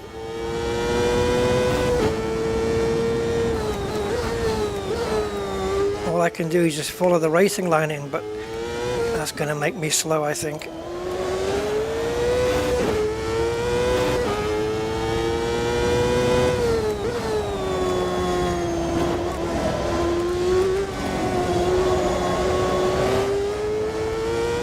I was trying to note down what runway this was. Is it still usable in Flight Sim? Oh, this is such a strange track.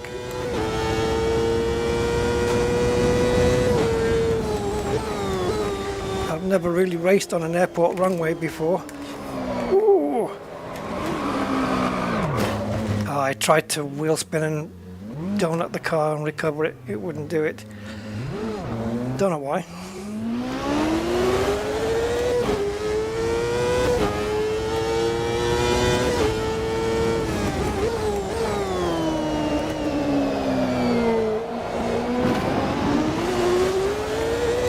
Taxi via Sierra Romeo Charlie Tango Tango Oscar.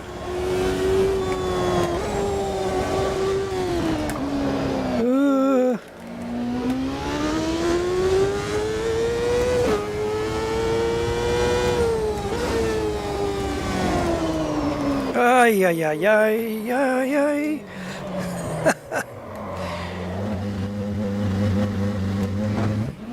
Yeah, well, it's, you know, IndyCar, they race on street tracks, circuits, ovals, and airports. Well, just the one airport, I think.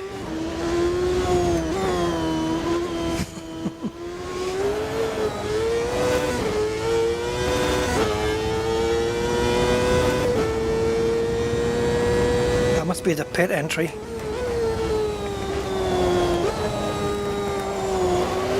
Oh my god. This would be awesome to have an F1 race around here.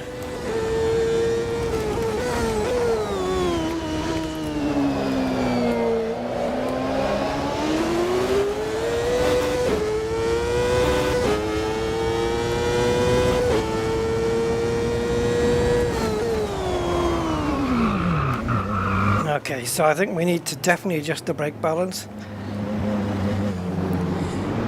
Rear end stepping out under braking.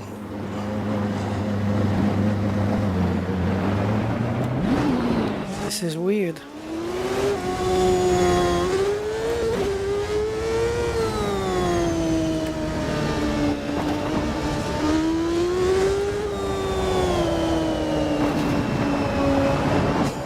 It's all the runway lights and stuff.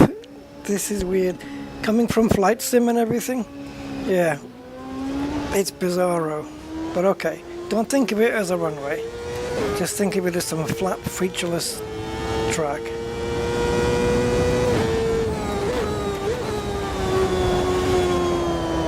Oh, I'm pushing too hard, man. This current and next lap will be invalidated. Pathetic.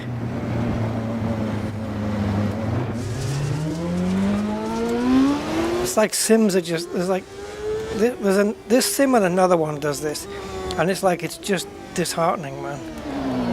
Invalidating the next lap. I get it, but it's too much. It makes you not want to race it, because it's like you feel like you're just wasting your time, wasting of energy.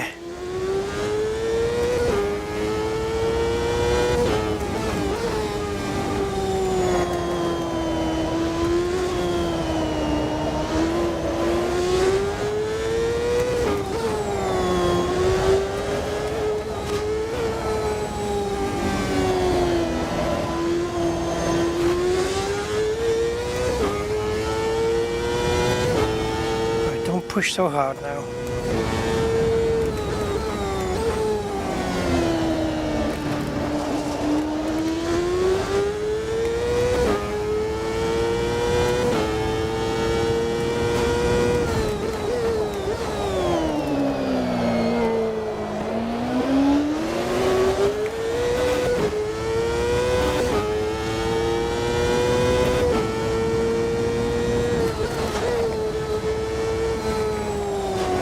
See, I felt like that was too slow.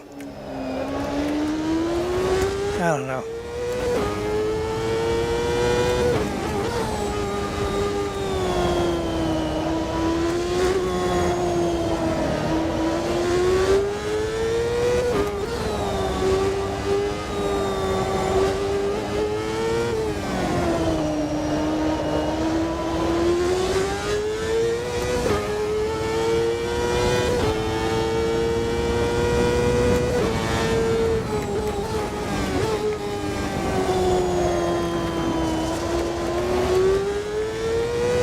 Have a lap? Yeah, 1 minute 2.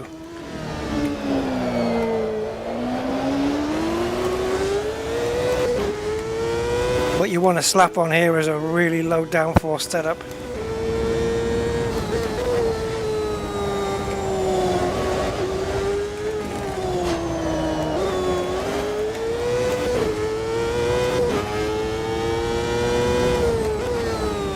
Just for maximum speed. This part feels so narrow.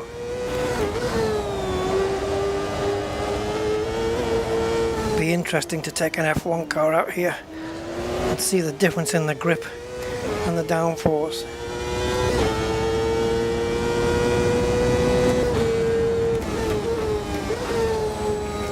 Get over the grass. Oh, not too much. Too much grass. Lawnmower simulator.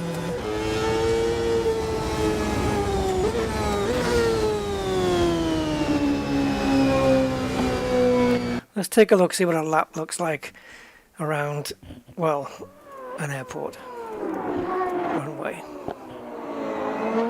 What's going on with that rear tyre? It wasn't even on the ground.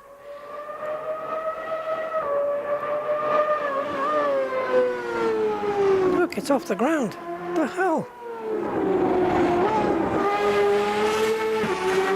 That's not a good look for your simulator, mate. It's like we're riding on air.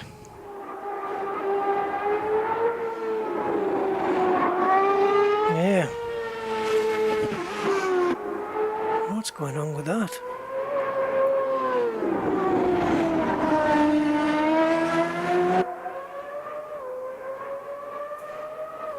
Okay. What was the lap time? 102 or something? 1020. Okay, interesting. 1020. Let's try in a modern-ish F1 car.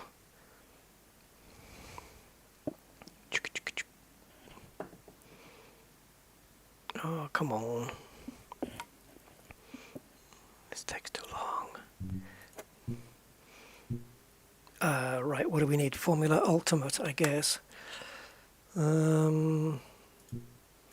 Nope. Formula Ultimate Gen 1, Formula Ultimate Gen 2. Okay, let's have a decent livery. That looks like one that's Alpine's driving today. Okay, Formula 1. This should beat a 102. It should. I should be able to get it into the corners with more speed. Brake a lot later. We'll see. It's me, don't forget. But on paper, yes, it should beat it. Top speed wise, it might be down a little bit, but I don't know. There's not many corners here, is there? Can it make up? Yeah, I think so. Do it from the same view. soft tyres on.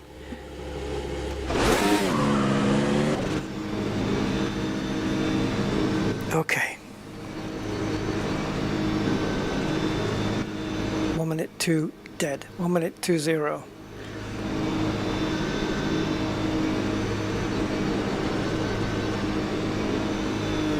I still don't know where I'm going down here. Shiny tyres.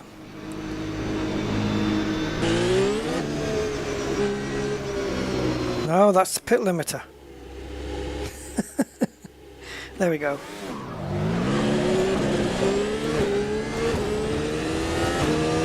Now will DRS work here? And if it does, it shouldn't do because there's no DRS zones here. Can I open it anyway? No, no, it's not letting me have DRS unless I've got the wrong button mapped. Okay, so no opening up the rear flap then.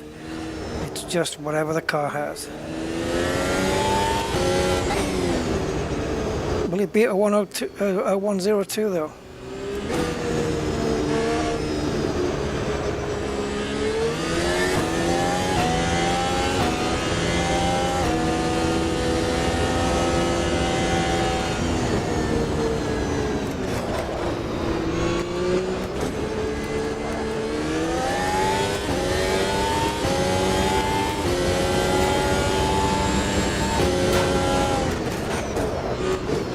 Oh my god, I braked where the IndyCar braked. It was like a mile off. No, I should have braked later.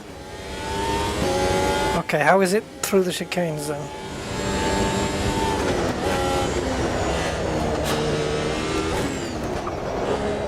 Oh, it's bumpy, man.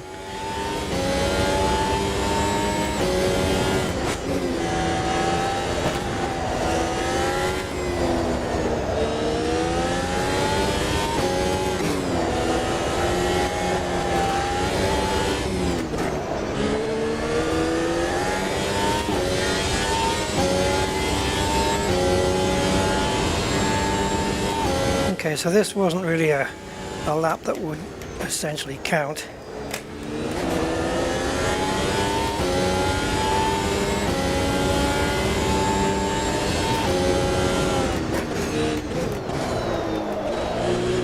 It just did a minute flat on a lap where I'd backed off.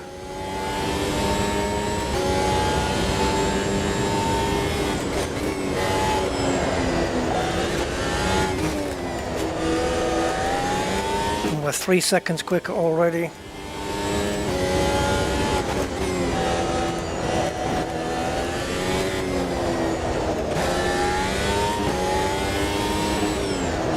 This is just downforce and grip, guys, that's all it is. And obviously braking is improved.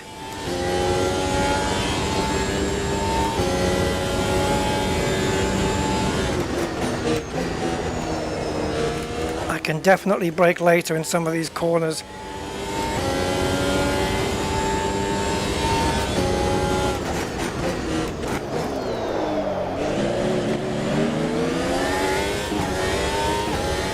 .9 seconds there. 5 seconds quicker. Over a 1 minute lap is considerable.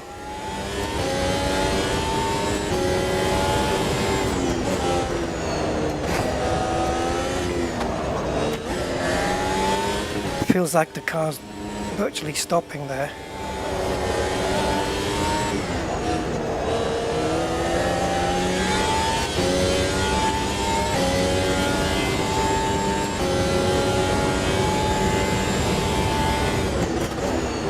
Just braking so much later there than in the IndyCar. Oh my god.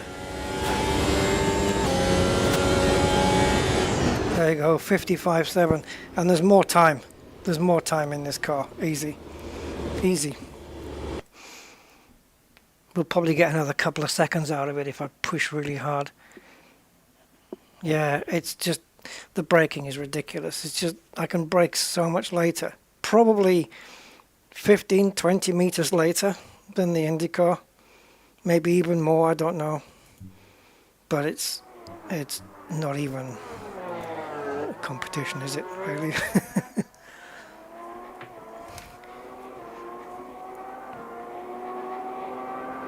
Although we should get the modern IndyCar around here.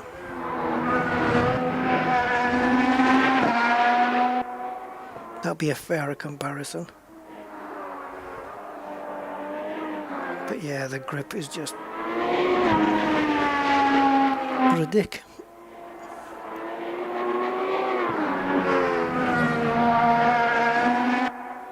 So the place where the braking made the most difference was here.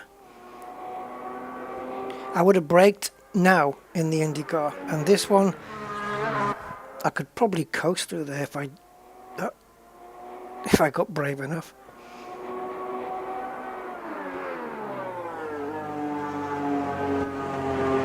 Yeah, just lift off the throttle and just let the car coast, no brakes. I don't know, maybe it makes it. So let's try the modern IndyCar and see if it can beat whatever this just did, a 55 something. It's not, I don't think it's going to beat it, but it should be better than the old car. Because it wasn't really a fair test. The IndyCar that we used was, yeah, it was older.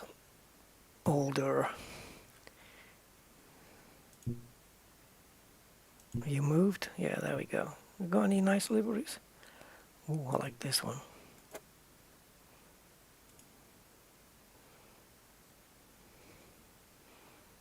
Okay, so this is a couple of years old.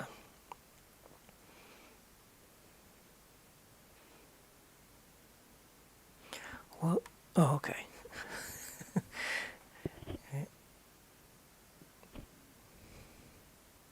The front wings are so much bigger.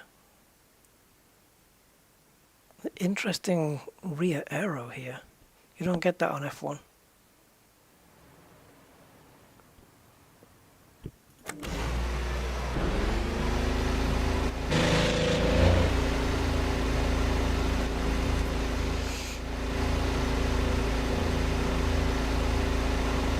Interesting with the cockpit here though.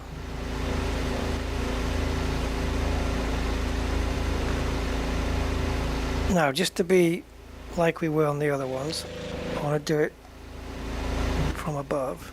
From above. Ah. Brakes cold, tires cold.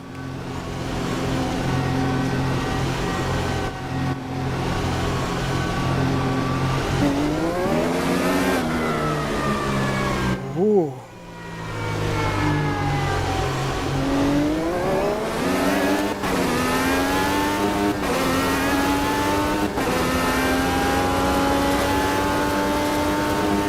How late can I brake? Okay. I braked sooner than the F1 car and I didn't quite get round, but everything's cold.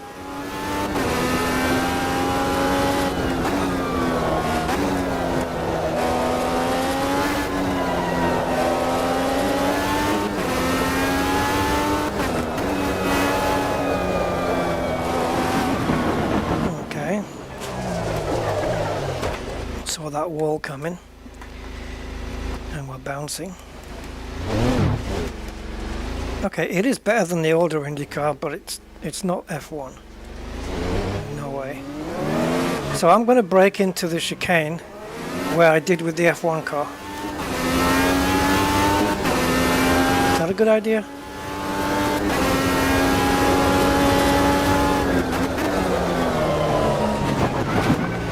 Oh, it's invalidated the next lap. Forgot about that. It's okay, just a little bit earlier then. No.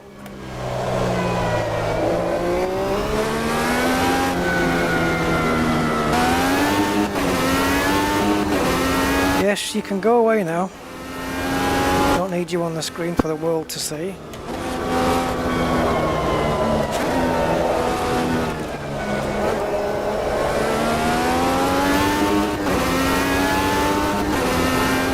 another lap for the tyres to warm up.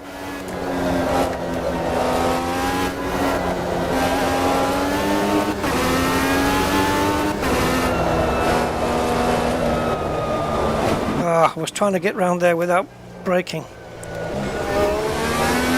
Yes, we know. Already is invalidated. Redundant message.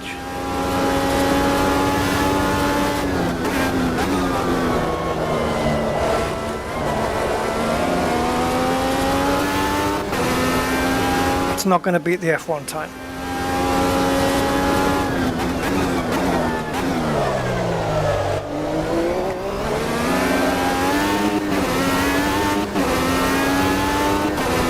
It's not in the car, I can feel it. It doesn't have it. Unless it surprises me somehow. Oh, that was a bad entry on my account there.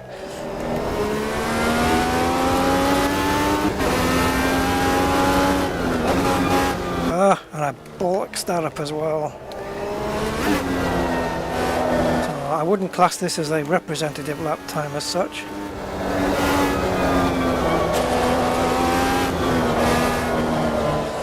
Oh, this track is so bumpy.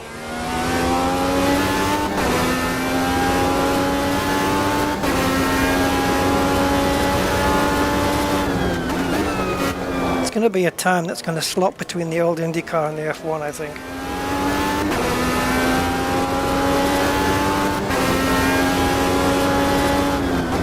Yeah, 103. But that was a pretty shitty lap time. Because it was a pretty shitty lap.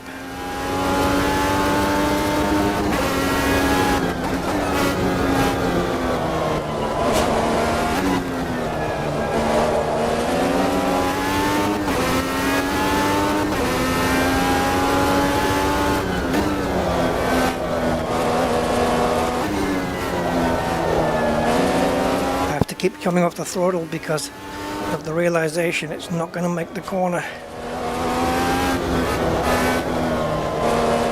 Oh, fuck. I saw the delta time and I just wanted to push.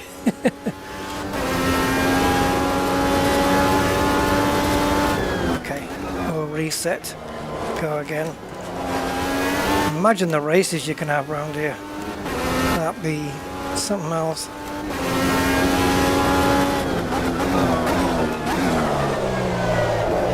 Alright, nicely into turn one there.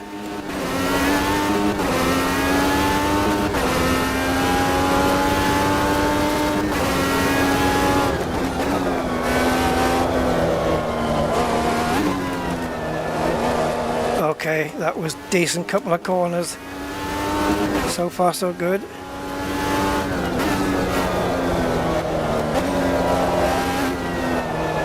Oh, it's so bumpy it pushes the car out.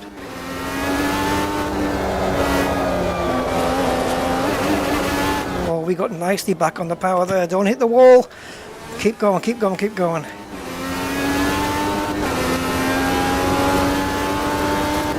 So bumpy, there's no freaking grip there.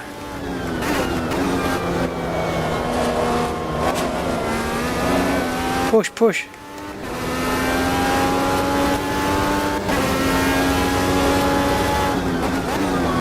Only 3/10 quicker, we should have been more.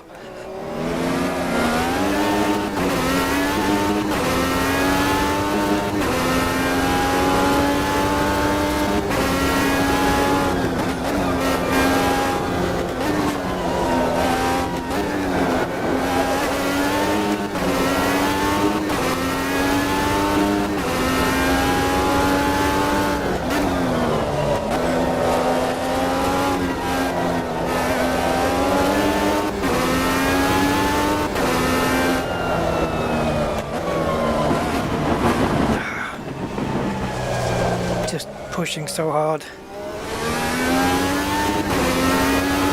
And the car just can't stay with it.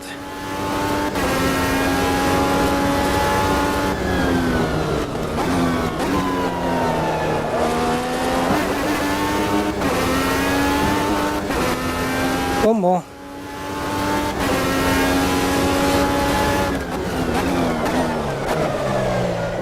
Come on.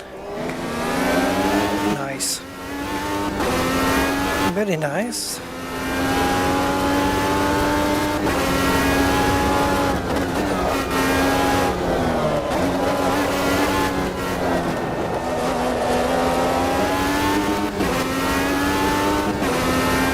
Why didn't we get a Delta?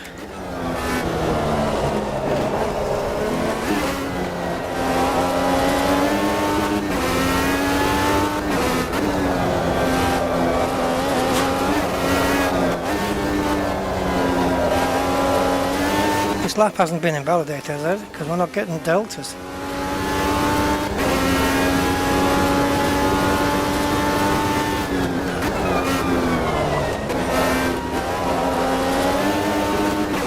Please give me the lap, because this one was a hell of a one. Yep, 102.2. There you go. That's all I've got.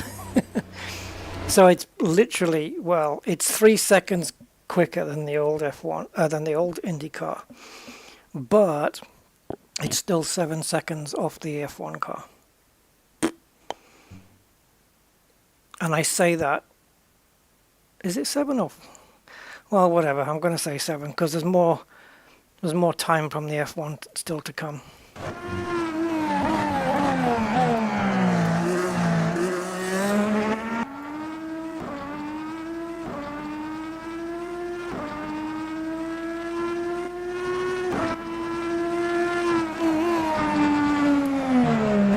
Yeah, it's very bumpy though.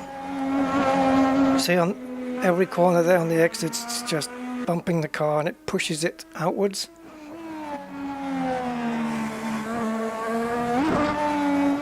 See, every corner. Just makes it a bit more difficult.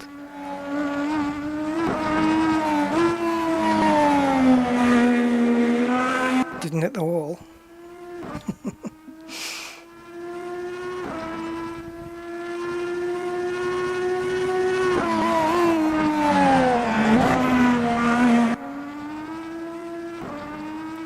I guess it does go to show how impressive Formula One is, though. You know, it's not like these cars are not technically advanced, these Indy cars, because they very much are. But F1 is the absolute pinnacle of motorsport, and the amount of downforce that they generate is ridiculous. I think, is it 90 miles an hour an F1 car can travel at by the time it's generating enough downforce to counteract its own weight? Which basically means when you get over that mark, it means you can drive upside down on the roof of a tunnel without falling off. Because your car could be, with the driver, it could be something like, say, 680 kilos. And if you're generating 700 kilos of downforce, you can keep the car on the ceiling. Not by much. But let's say more, 800 kilos of downforce, and your car's only 680. The wind coming at you is forcing the car onto the ceiling with more kilos than what the car weighs, so it's going to stick there. Yeah, true fact. Tell you what would be good around Cleveland as well is the racing with minis. Oh, Road America did come with this pack. And we've got GTEs as well, and DPI class featuring Cadillac DPI. Cadillac? Isn't that? Wait a minute. Is that an IndyCar thing? Where the hell would that come under? See, we've got Indy. And what have they got? GTE class. Okay, well we've had those already though. Alright, featuring BMW M8, Corvette C8R, and Porsche 991 RSR. Okay. Now this DPI class featuring the Cadillac, it seems to be only the Cadillac that's in there.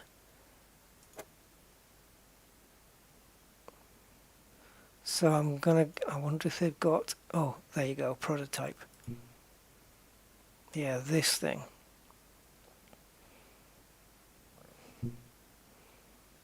Okay, I'm going to put it around a non-US track.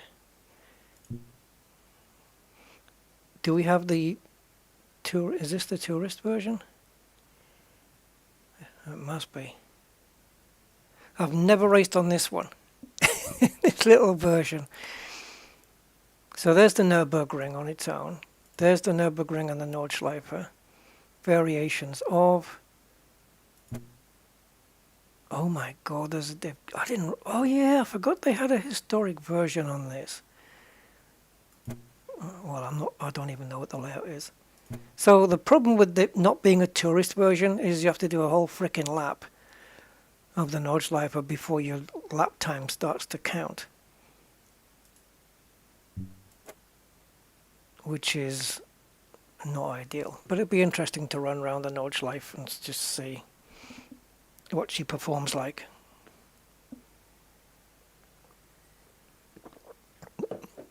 So traction control, no. No, that's going to be fun. Has it got ABS? It doesn't say anything about that. 6-speed only. No DRS. It mentions nothing about ABS, which is freaking weird. Cadillac DPI VR. Do I need to put my VR headset on then? It races in virtual reality. Oh, interesting. Cadillac dots per inch virtual reality. Oh, random weather. Okay. Please don't rain here. I don't mind cloudy. Threat of rain. Just don't be a wet track. It spoils the day.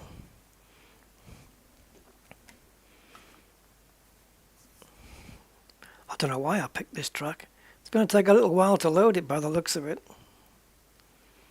It's a big track. Just under 21 kilometers.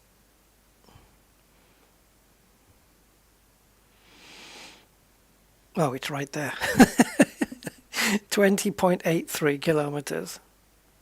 Right in front of my face. Yeah, 73 turns. And frick knows how many gear changes in an F1 car.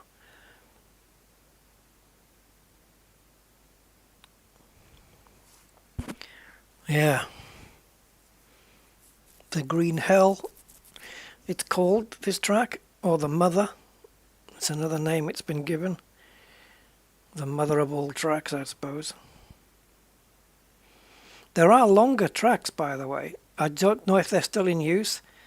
But there have been tracks that are longer than this. And there's one I have in mind, and I can't remember the name of it now.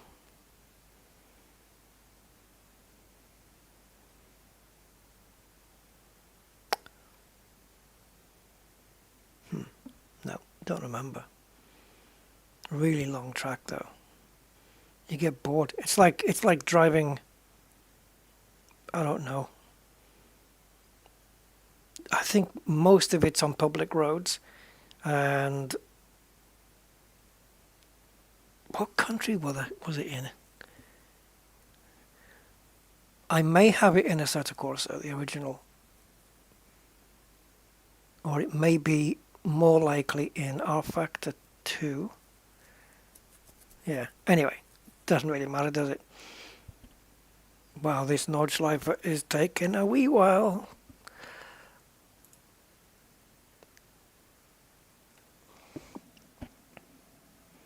I'm just waiting for, there it goes. Come on, Keep going. Yep, push. One final push, Mrs. Johnson. Come on. There we go. Oh, it was loading a load of other cars. Okay.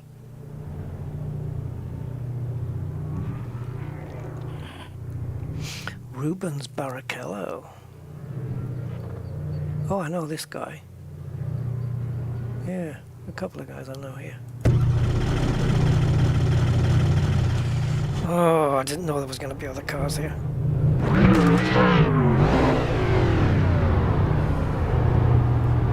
Right, this might be a mistake. Trust me to come out next to another car.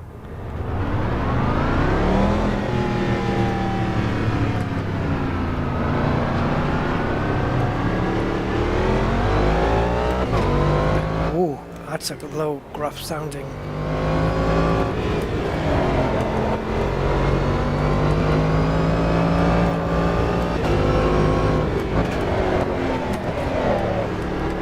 Wow, the initial turning on this is can we say sharp? Jesus. Yeah, it's too sharp. The rear end's not living with it. Get me outside. No, not there.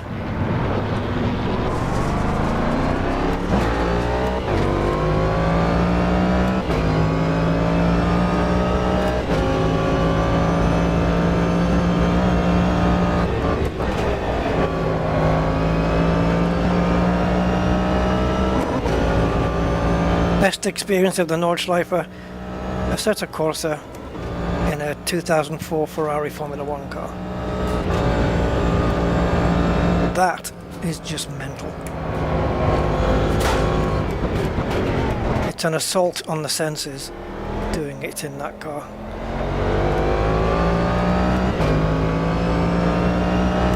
It's been a while since I've been on here. I hope I can remember the way. Where's my sat nav?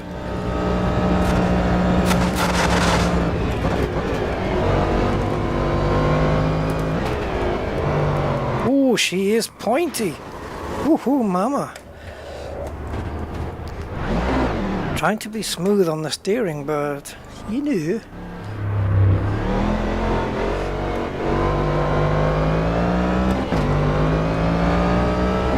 Yeah, she is really pointy.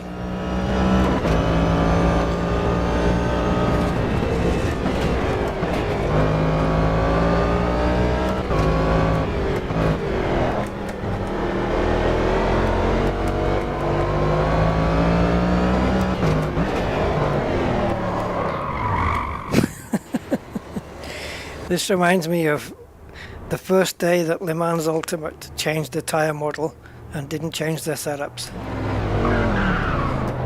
That's this is what it felt like. And we're in a Le Mans car, so yeah, or a prototype.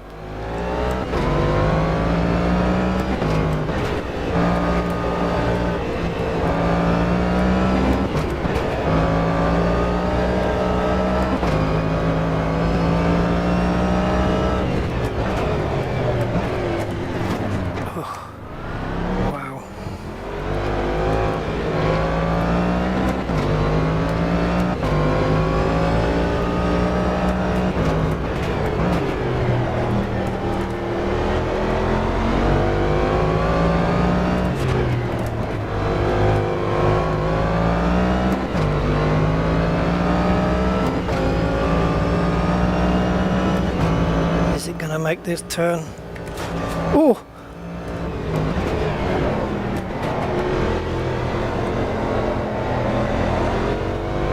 There's a couple of corners on this track. I know it's gonna spin me. You just know it's gonna get me. It's gonna be awful. Well, not awful. Awesome. Through the carousel. Let's be positive.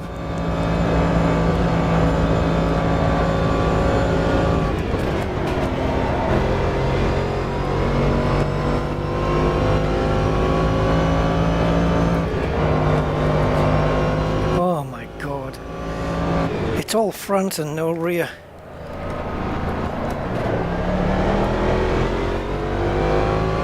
Alright, carousel coming up. Can I stay in it? Well, I had to force myself to stay in it.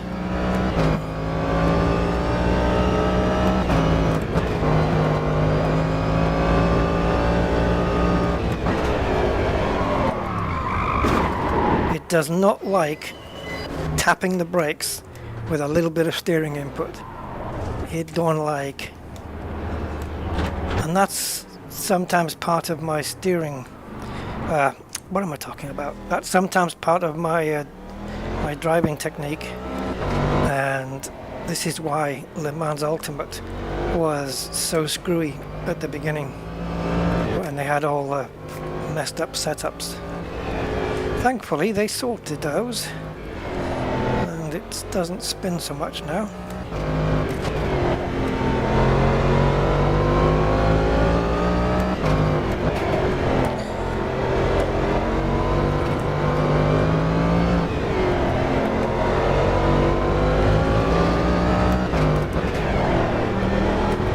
I think we'll try one of the GTE cars around Road America. Oh, I see it wants to go there.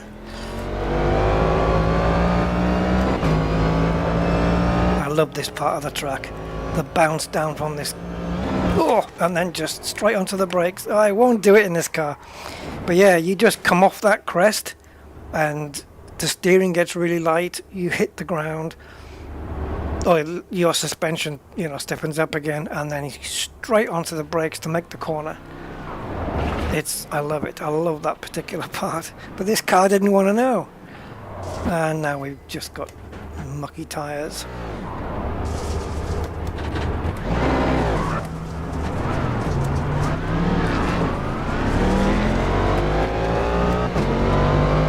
So we'll short shift a little.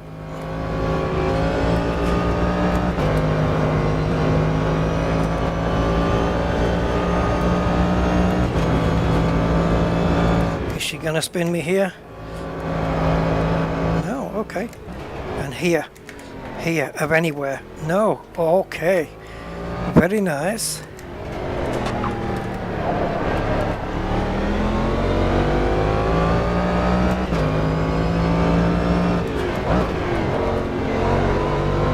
Can we catch this guy in front before the start finish line? Probably not.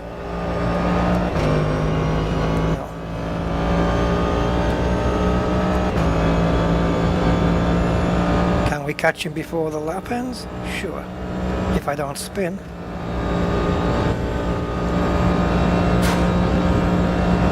You can hear the car hitting the ground, bottoming out.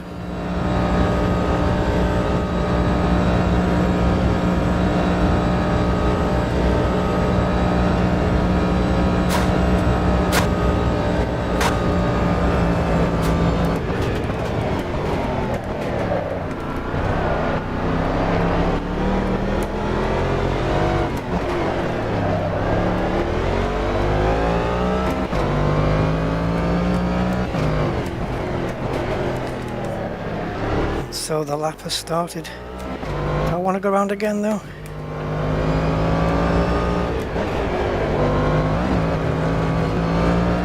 Didn't mean to take that curb really.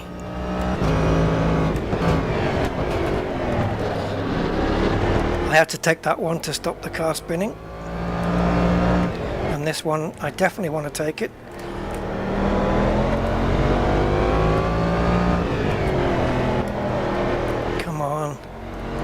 It feels so unnatural.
it's, as soon as I tap the brakes, it's gone.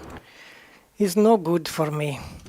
Not with this setup anyway. I'll have to mess with the setup, kind of like we did with Le Mans. But I can't be asked to go through that again. Not today. So let's pop into the GTEs and have a look at Road America. That's going to take me some getting used to. I haven't been on Road America for a while. Hey Raheem, how you doing? Nice stream quality. Oh, good to know.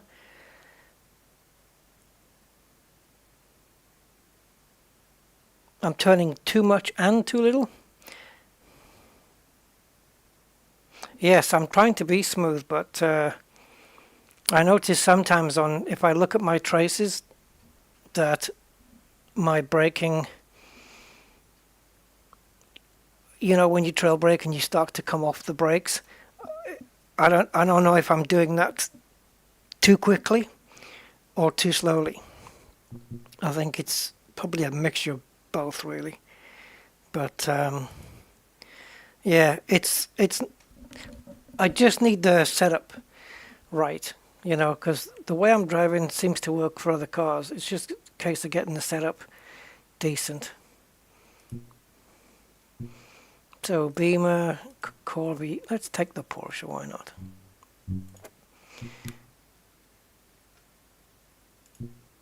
But yeah, with a car like that, it's sort of, you want to get all your braking done in a straight line and then just turn without any further braking.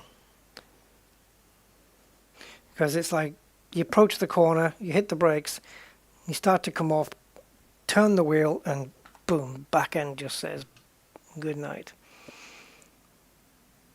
Right, what have we got here? We've got this chicane. I can't remember which. I think I used to use this one. Yeah.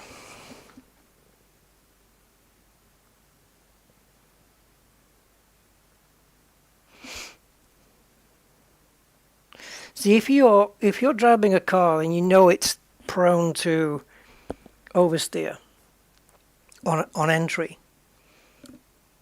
you kind of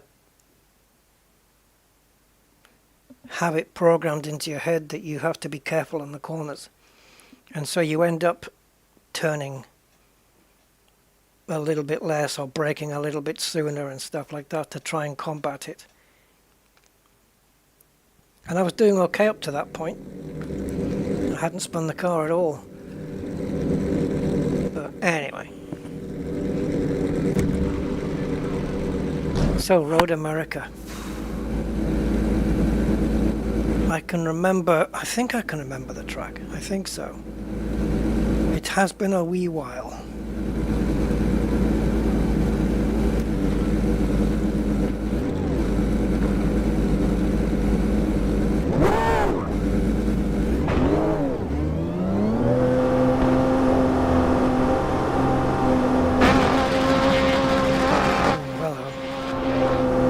Straight from an oversteery car to one with the engine in the back.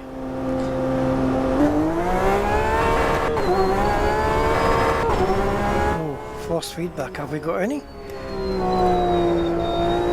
Feels very light.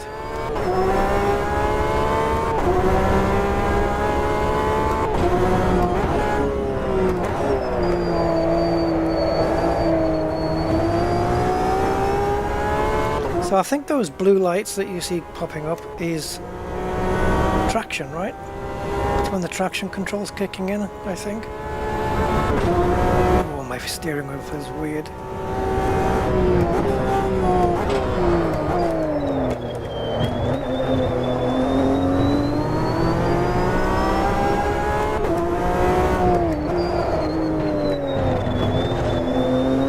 I think it's a right-hander now. And another left.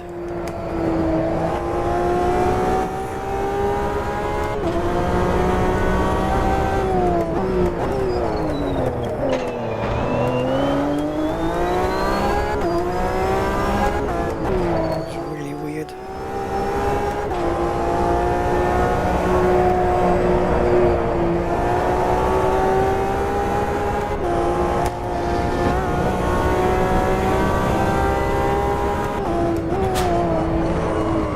I was reading your message there.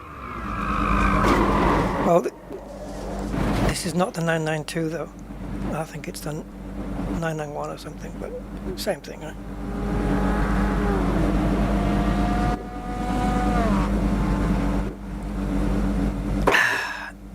Good time for a drink.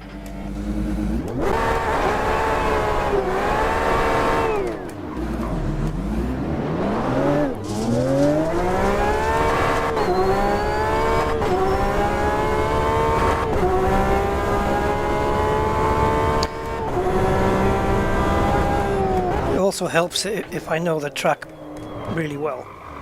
Like if you'd watched early on when I was racing the Indy cars around Watkins Glen, you would see the difference. I kind of know this track layout, but I'm not 100% familiar with it.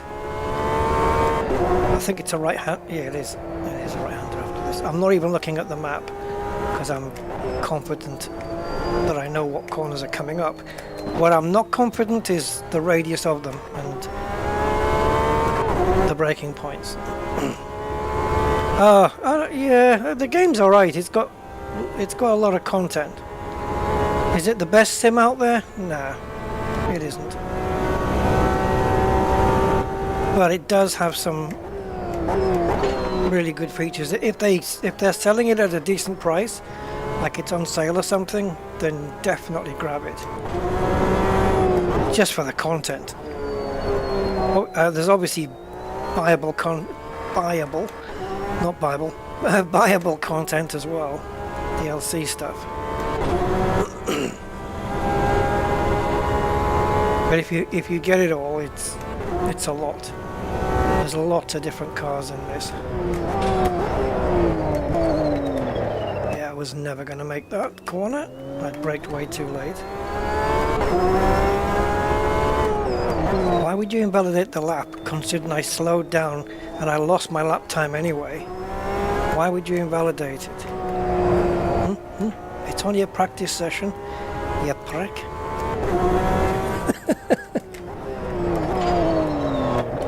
Yeah, I'm just braking too late. Speedville. Now there's a town I'd want to live in. Speedville. No speed limits.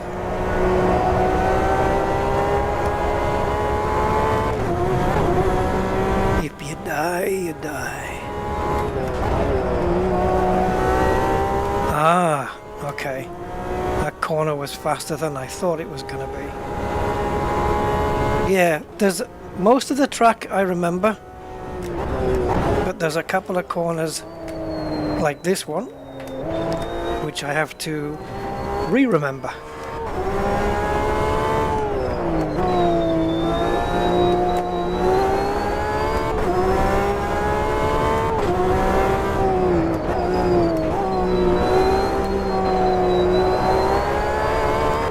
Do you have Le Mans Ultimate? Because if you haven't, I would recommend that over this.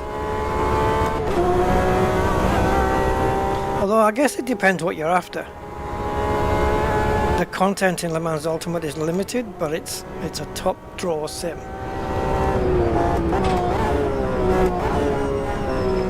Where this one just has, it's built on the Project Cars 2 engine, but it has a lot of different vehicles in it. Trucks.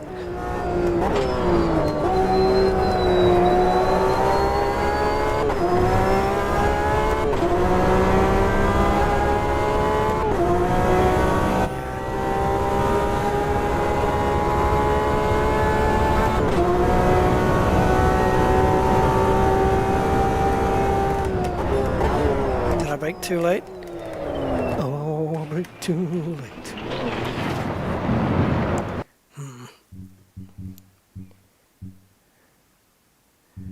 The way for me to find out how good or bad a car is to take it to a track that I really, really know and just,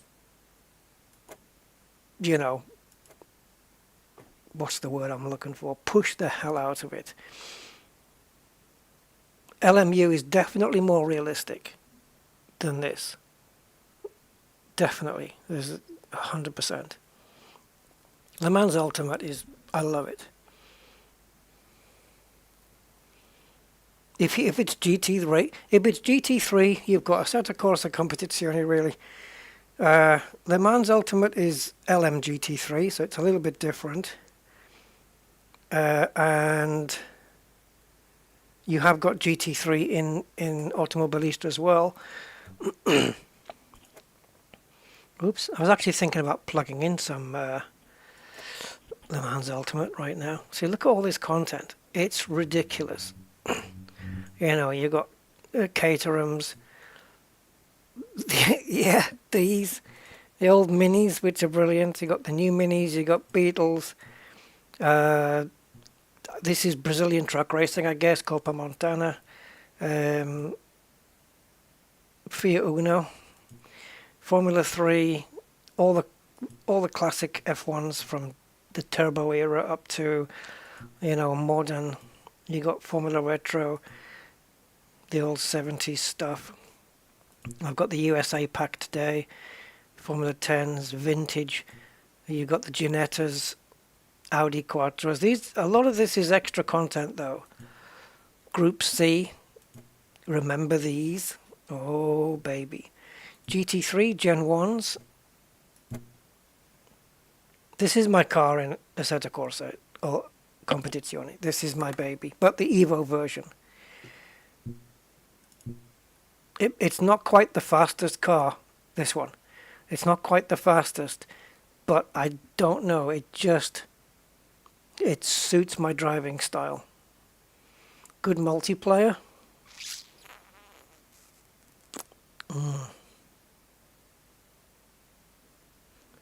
Well, ACC has got good multiplayer. Le Mans Ultimate I think is okay, right? I think so. Hey, do we have Le Mans on this?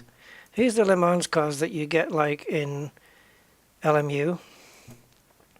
So we have the Lambo.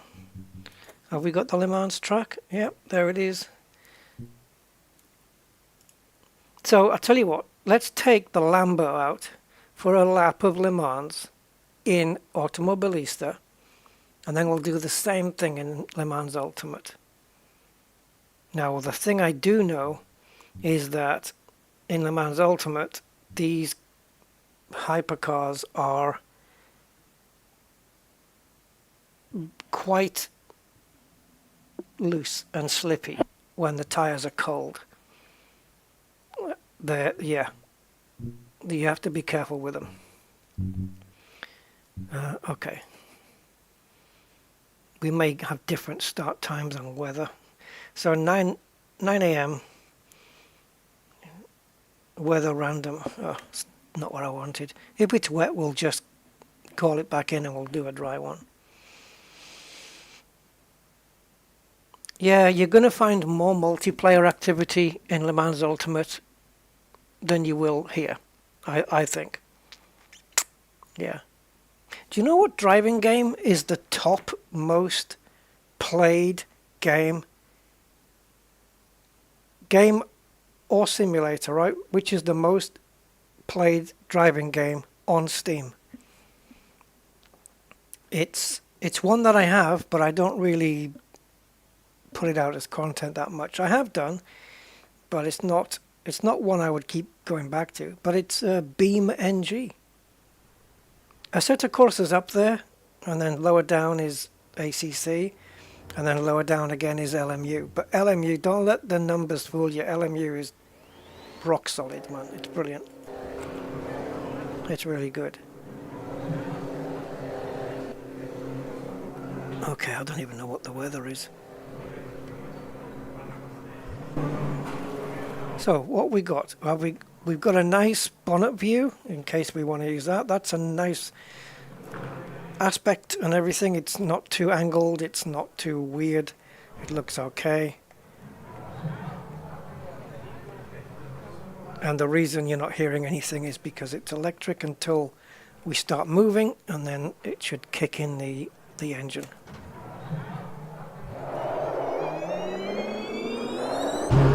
There you go, engine kicks in. Oops. Okay, so a lap of Le Mans with the Lambo. Oh, bit slippy here as well on cold tires. This is my worst corner. This corner, I've renamed it to I'll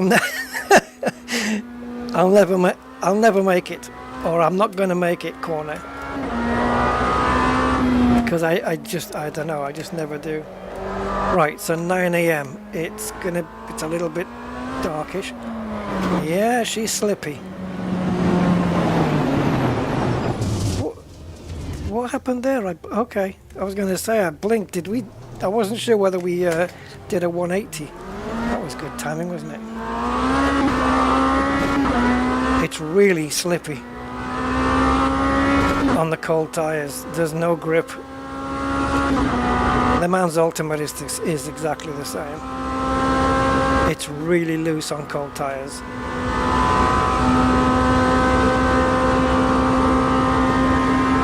I'm going to try and use the same brake points. Oh, I could have braked a lot later, couldn't I? Same gearing.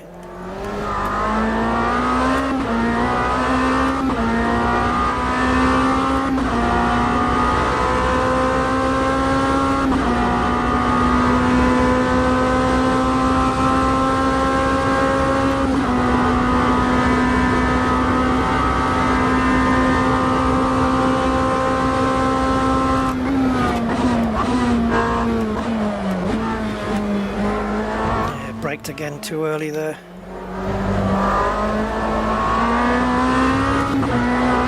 Okay, the tyres are heating up, but it's still a little bit squiffy on the curbs.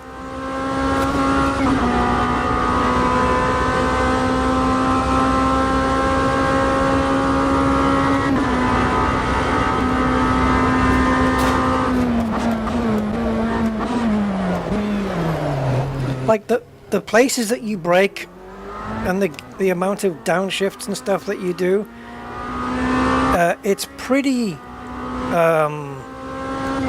similar between the two sims. Pirate Dredger, hello, how you doing? Yeah, it's pretty similar between the two.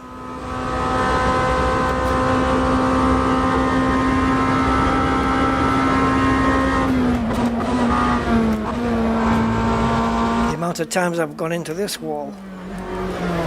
If I had $1.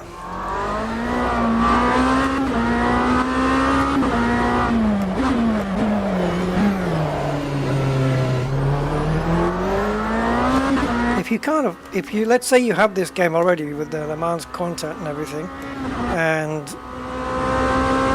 you can't really afford LMU or whatever, this is a pretty good substitute, I have to say.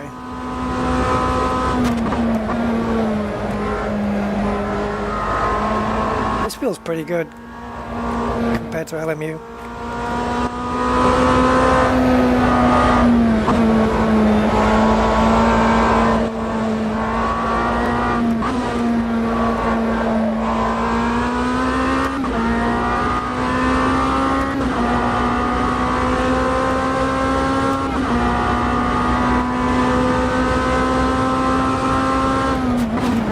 Okay, that's different.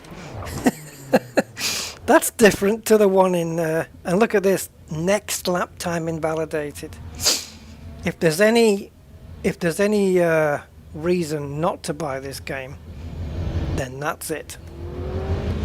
How's the AI? Oh, I don't really know. They're not that smart. AI is not great in. Oh, wait a minute though. Well, I'm saying that based on the fact that they bumped into me on that lap. To be honest with you, this has probably got some of the best AI out of any of the Sims.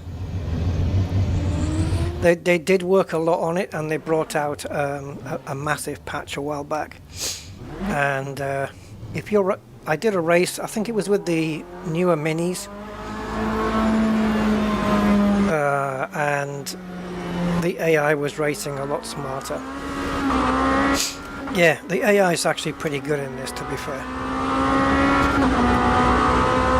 See, and now you've got this lap time invalidated, and we're looking like a, what, a 4-minute lap? And it's just a pain in the arse, just because of something you did on the previous lap. You can still see under power the front trying to oversteer. See? I don't know, do we need to see another lap, or... Oh, don't pirate the frickin' thing, man. Nah, man, just get it. You probably get it on CD keys or even Steam. Let's have a look on Steam. I don't know what it's going for right now, so auto... Ha! Forget pirating it, man. Automobilista 2 on Steam. The game and the base content. £3.50. So what is that? That's $5. Dude, I mean, it's just go for it. Oh yeah, all the DLC, but you don't need to buy it all, do you? You just buy what you want to get. You know, there might be some DLC, like you say, there might be some DLC that you're not interested in, and so you just don't bother. Yeah, but that base game is brilliant. Le Mans Ultimate, though, is £25.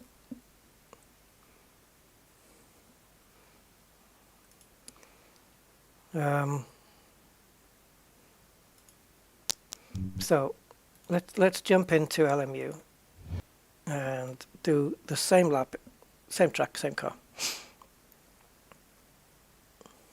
Well, you can get, I don't know, yeah, buy both on. You can buy both of those games on Steam for under £30. I don't know what your currency is, but you can buy them both for under £30. I agree, Raheem. Yes, get the season pass. I did, because all the content they kept bringing out, I thought, oh, I'm gonna have to pay for this DLC. And I keep forgetting that I had the season pass, so I had all the content anyway, free. Yes, if you can get the season pass, 100% definitely worth it for LMU, definitely. Yeah. Okay, so I'm bringing up Le Mans Ultimate now. I'm going to have to change my steering wheel.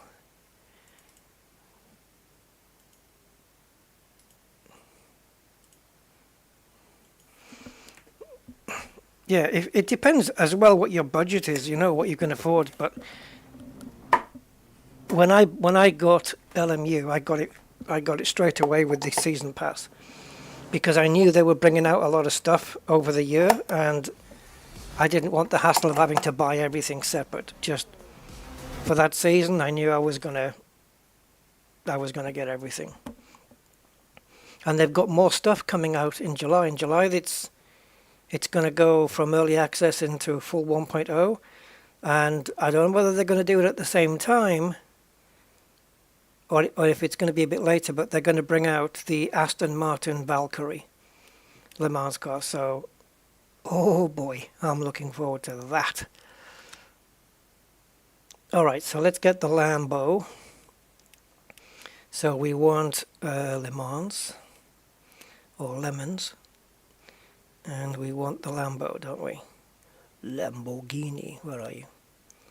So there it is, the SC63, and the event settings. Let's go to Advanced, and let's set it to what we had before, which was 9 AM. This could do with being a bit better, setting the time, like something you could type in maybe, because this is it's not ideal, is it?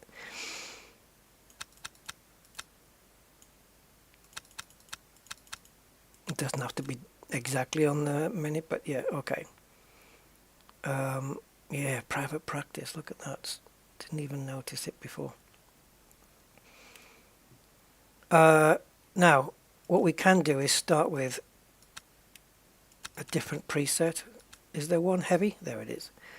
If you go to the multiplayer servers, you'll find that they start them, a lot of them, they start with the heavy preset. So there's a bit of, the track's been worn in a little bit. Just helps the grip. Right, let's get rid of the P2s and the GT3s off the track.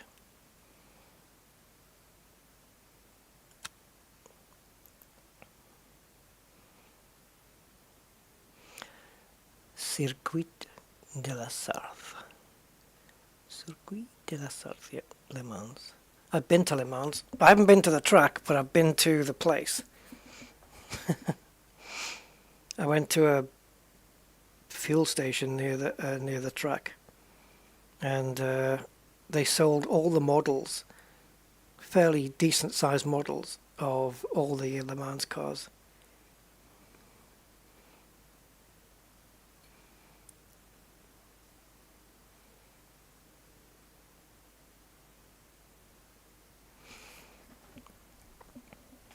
Right, so I don't know, can you still remember what Automobilista looked like and felt like? Not felt like, but sounded like.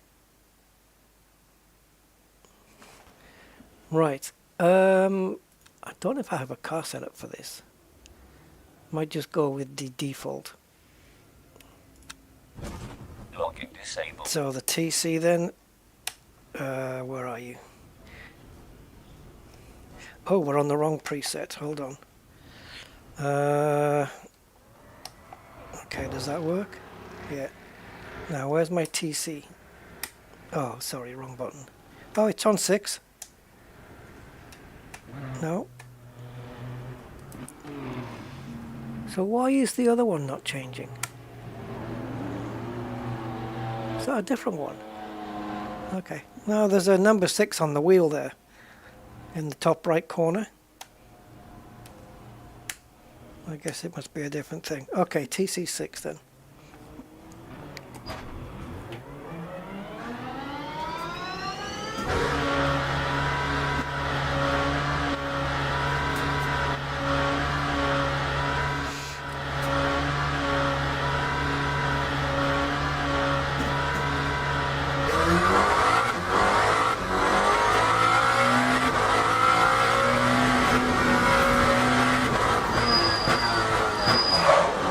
Oh yeah, baby.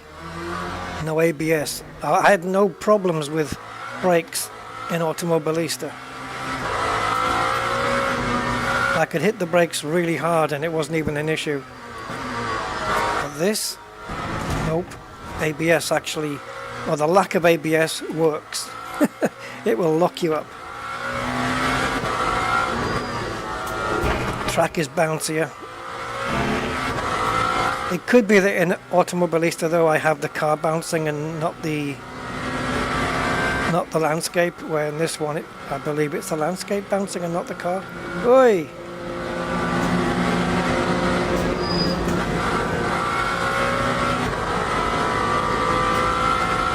I've already got a vibration on my steering wheel now.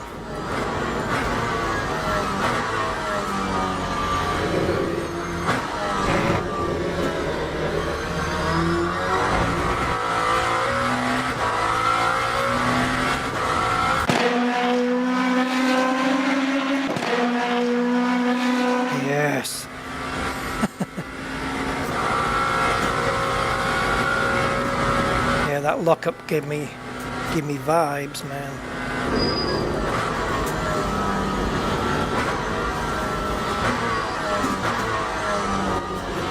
Midday would have been easier. There's too many shadows blocking the distance markers. Ooh, ooh. Okay.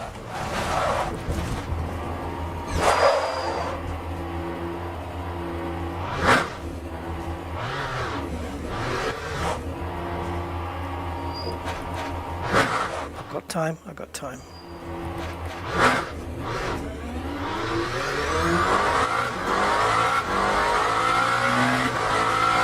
And this is the bonnet view, which is not as good as the one that you get in AMS.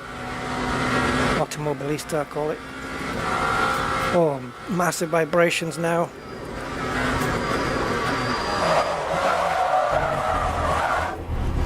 big vibrations now. These are the consequences, you know, of locking up. Get the flat spots on the tires, and it really gets muddled in well. You don't really get that so much, although I'm not locking up as much in Automobilista. So yeah, it's difficult to assess, isn't it?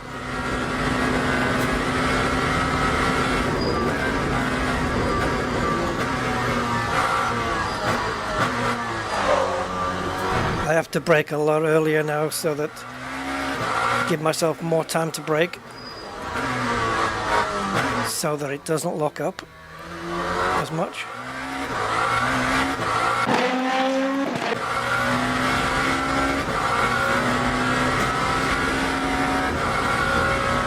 Bad, bad, bad, bad vibration.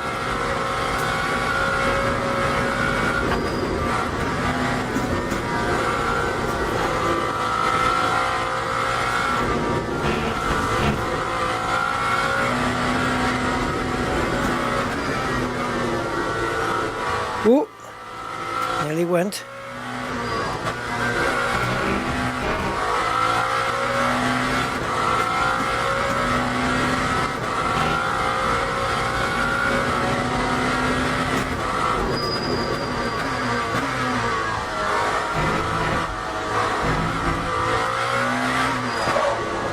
Really, I should have come in for tires because these are just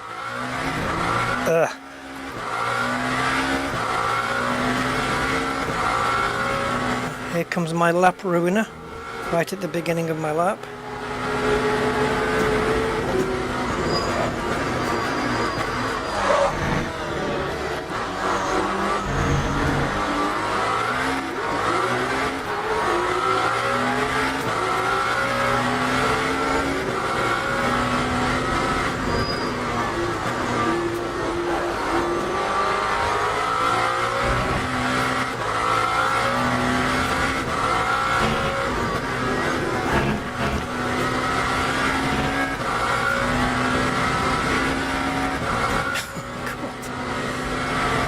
Steering wheel feels not nice to hold. Although it's like a massage chair on steroids, I suppose.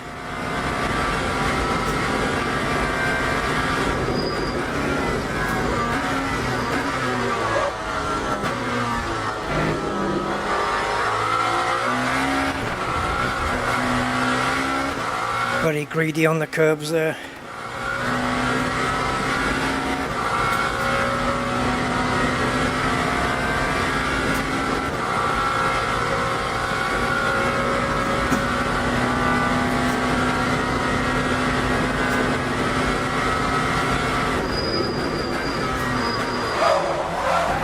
You bastard. If I remember right, I used to have, oh no, maybe not on this one, but I used to have the brake balance a couple of decimals, not decimals, a couple of integers more forward than usual, but that was on the GT3s, I think, not so much on this.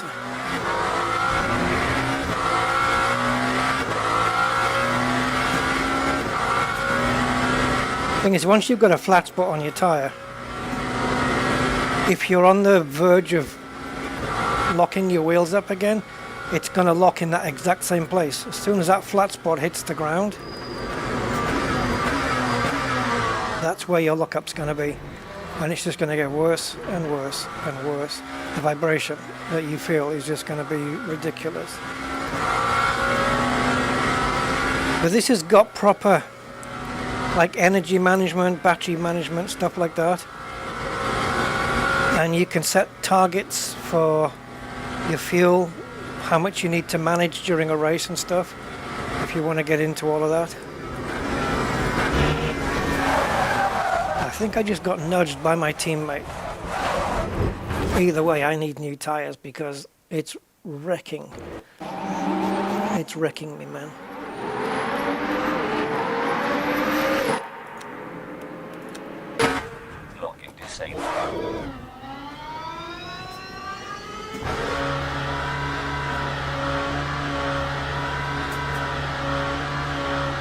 Yeah, look, 0 ABS. Not working.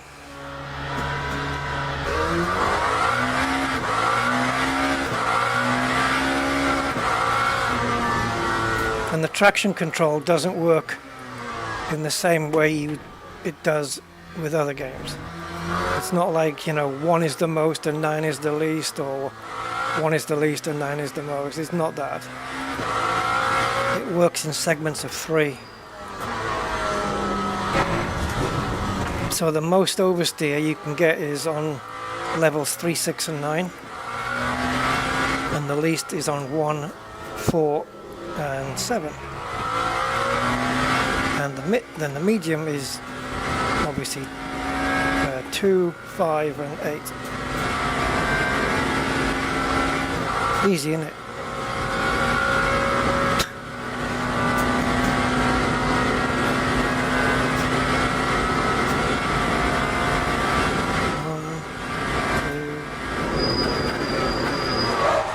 Okay, so that is too much. Are my tires already screwed? I was just trying to see if I could brake later there, and that's my answer. No. Yep, we're vibrating the hell again. It's a pity it doesn't allow like fake ABS. Like the car doesn't have it, but you can have a driver aid that turns it on by force anyway. Wouldn't mind that.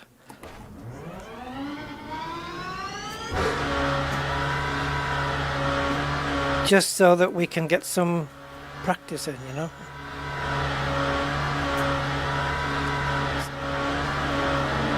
Instead of having every lap ruined. But I know what the answer is. People are going to say, get good, get good. Yeah, yeah.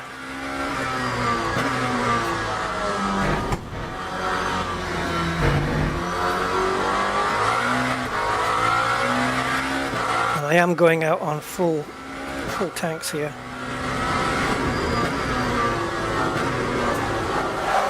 Right, the reason we spun, it's a paradox, right? Because the reason we spun is because I didn't want to brake any harder and lock the brakes up, because I didn't want brake vibration, tire vibration, right? Because of braking. So I didn't brake as hard as I could, and that meant I went through the corner and we spun, which leads to the the fucking tires screeching across the fucking ground, and so I get fucking vibration again.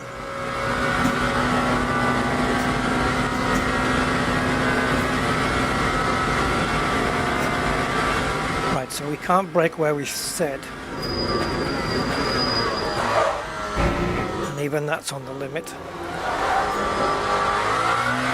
So yeah, I do have vibration. I think it's overdone though. I think they've exaggerated it a bit too much, because it was just a little squeal across the ground. It wasn't even that much. I don't think it would have caused the vibration I'm getting now. I think they've overdone the effect.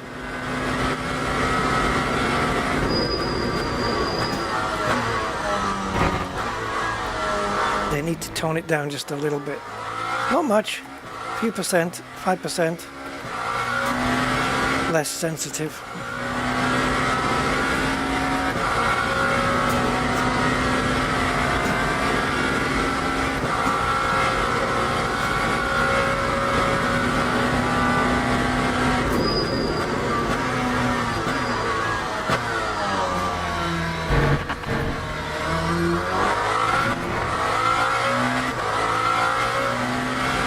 One thing I know for sure is in Le Mans cars, hypercars, I cannot match the AI. In GT3 I will, but not in this. I don't know. I just can't get there with them.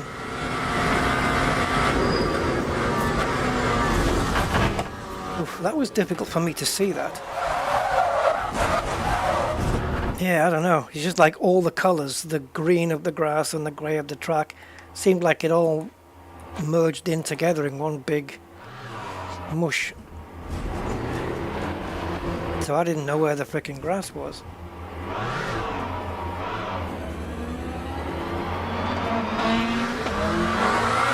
It's clearer out here, but I don't like the field of view from this view.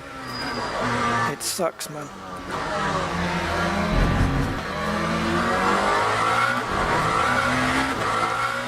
Well, it seems that we've lost the audience now, so it's time to pack up and go.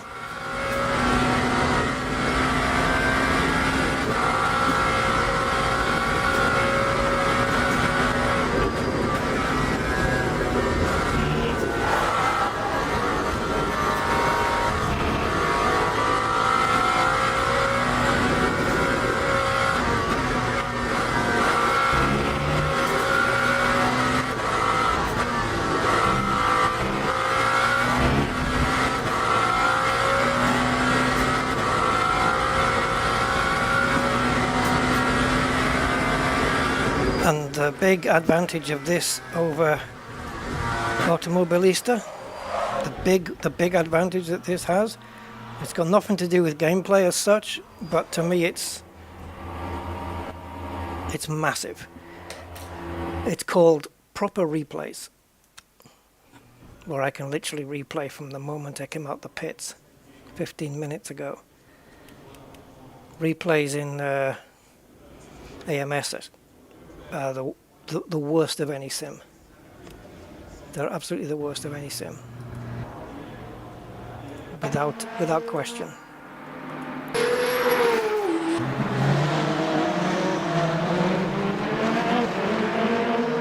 Because they're only 2 minutes maximum, and that is pointless, absolutely useless in a sim racing game.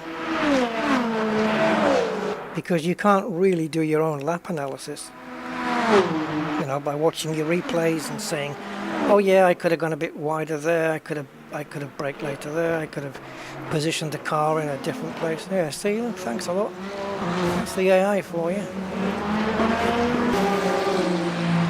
It's going to be tricky now to find a spot in the replay where I'm not spinning or haven't spun.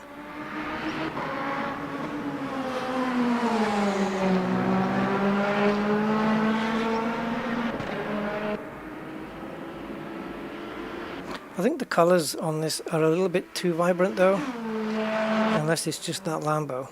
The trees look okay, but it's very garish there. You don't see many sims coming with a saturation control either. It's usually like brightness and gamma. That's it. Yeah, and from there your tyres are ruined.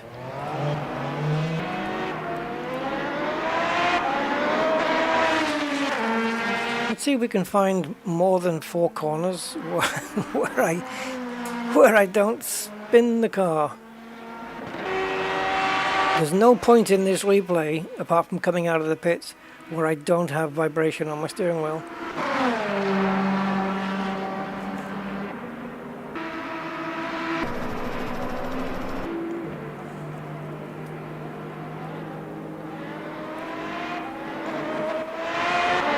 Yeah, in terms of the Le Mans experience, this is Le Mans Ultimate is the best one around.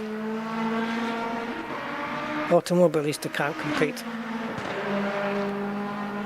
That's not to say it's bad though. It isn't. It's just this is next level. It's got everything.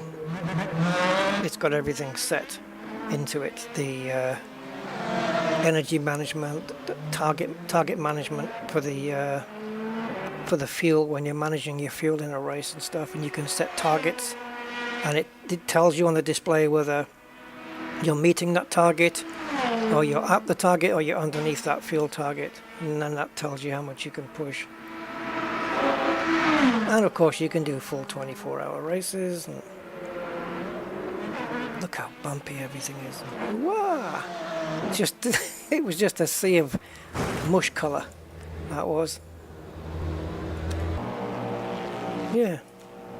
So there you go. Anyway guys, for those who are left, have a great one, and I'll catch you on the next one, whenever that's going to be. Till then. Ooh, let's get out of here so we don't have that noise. Can we? Yeah. Bye for now.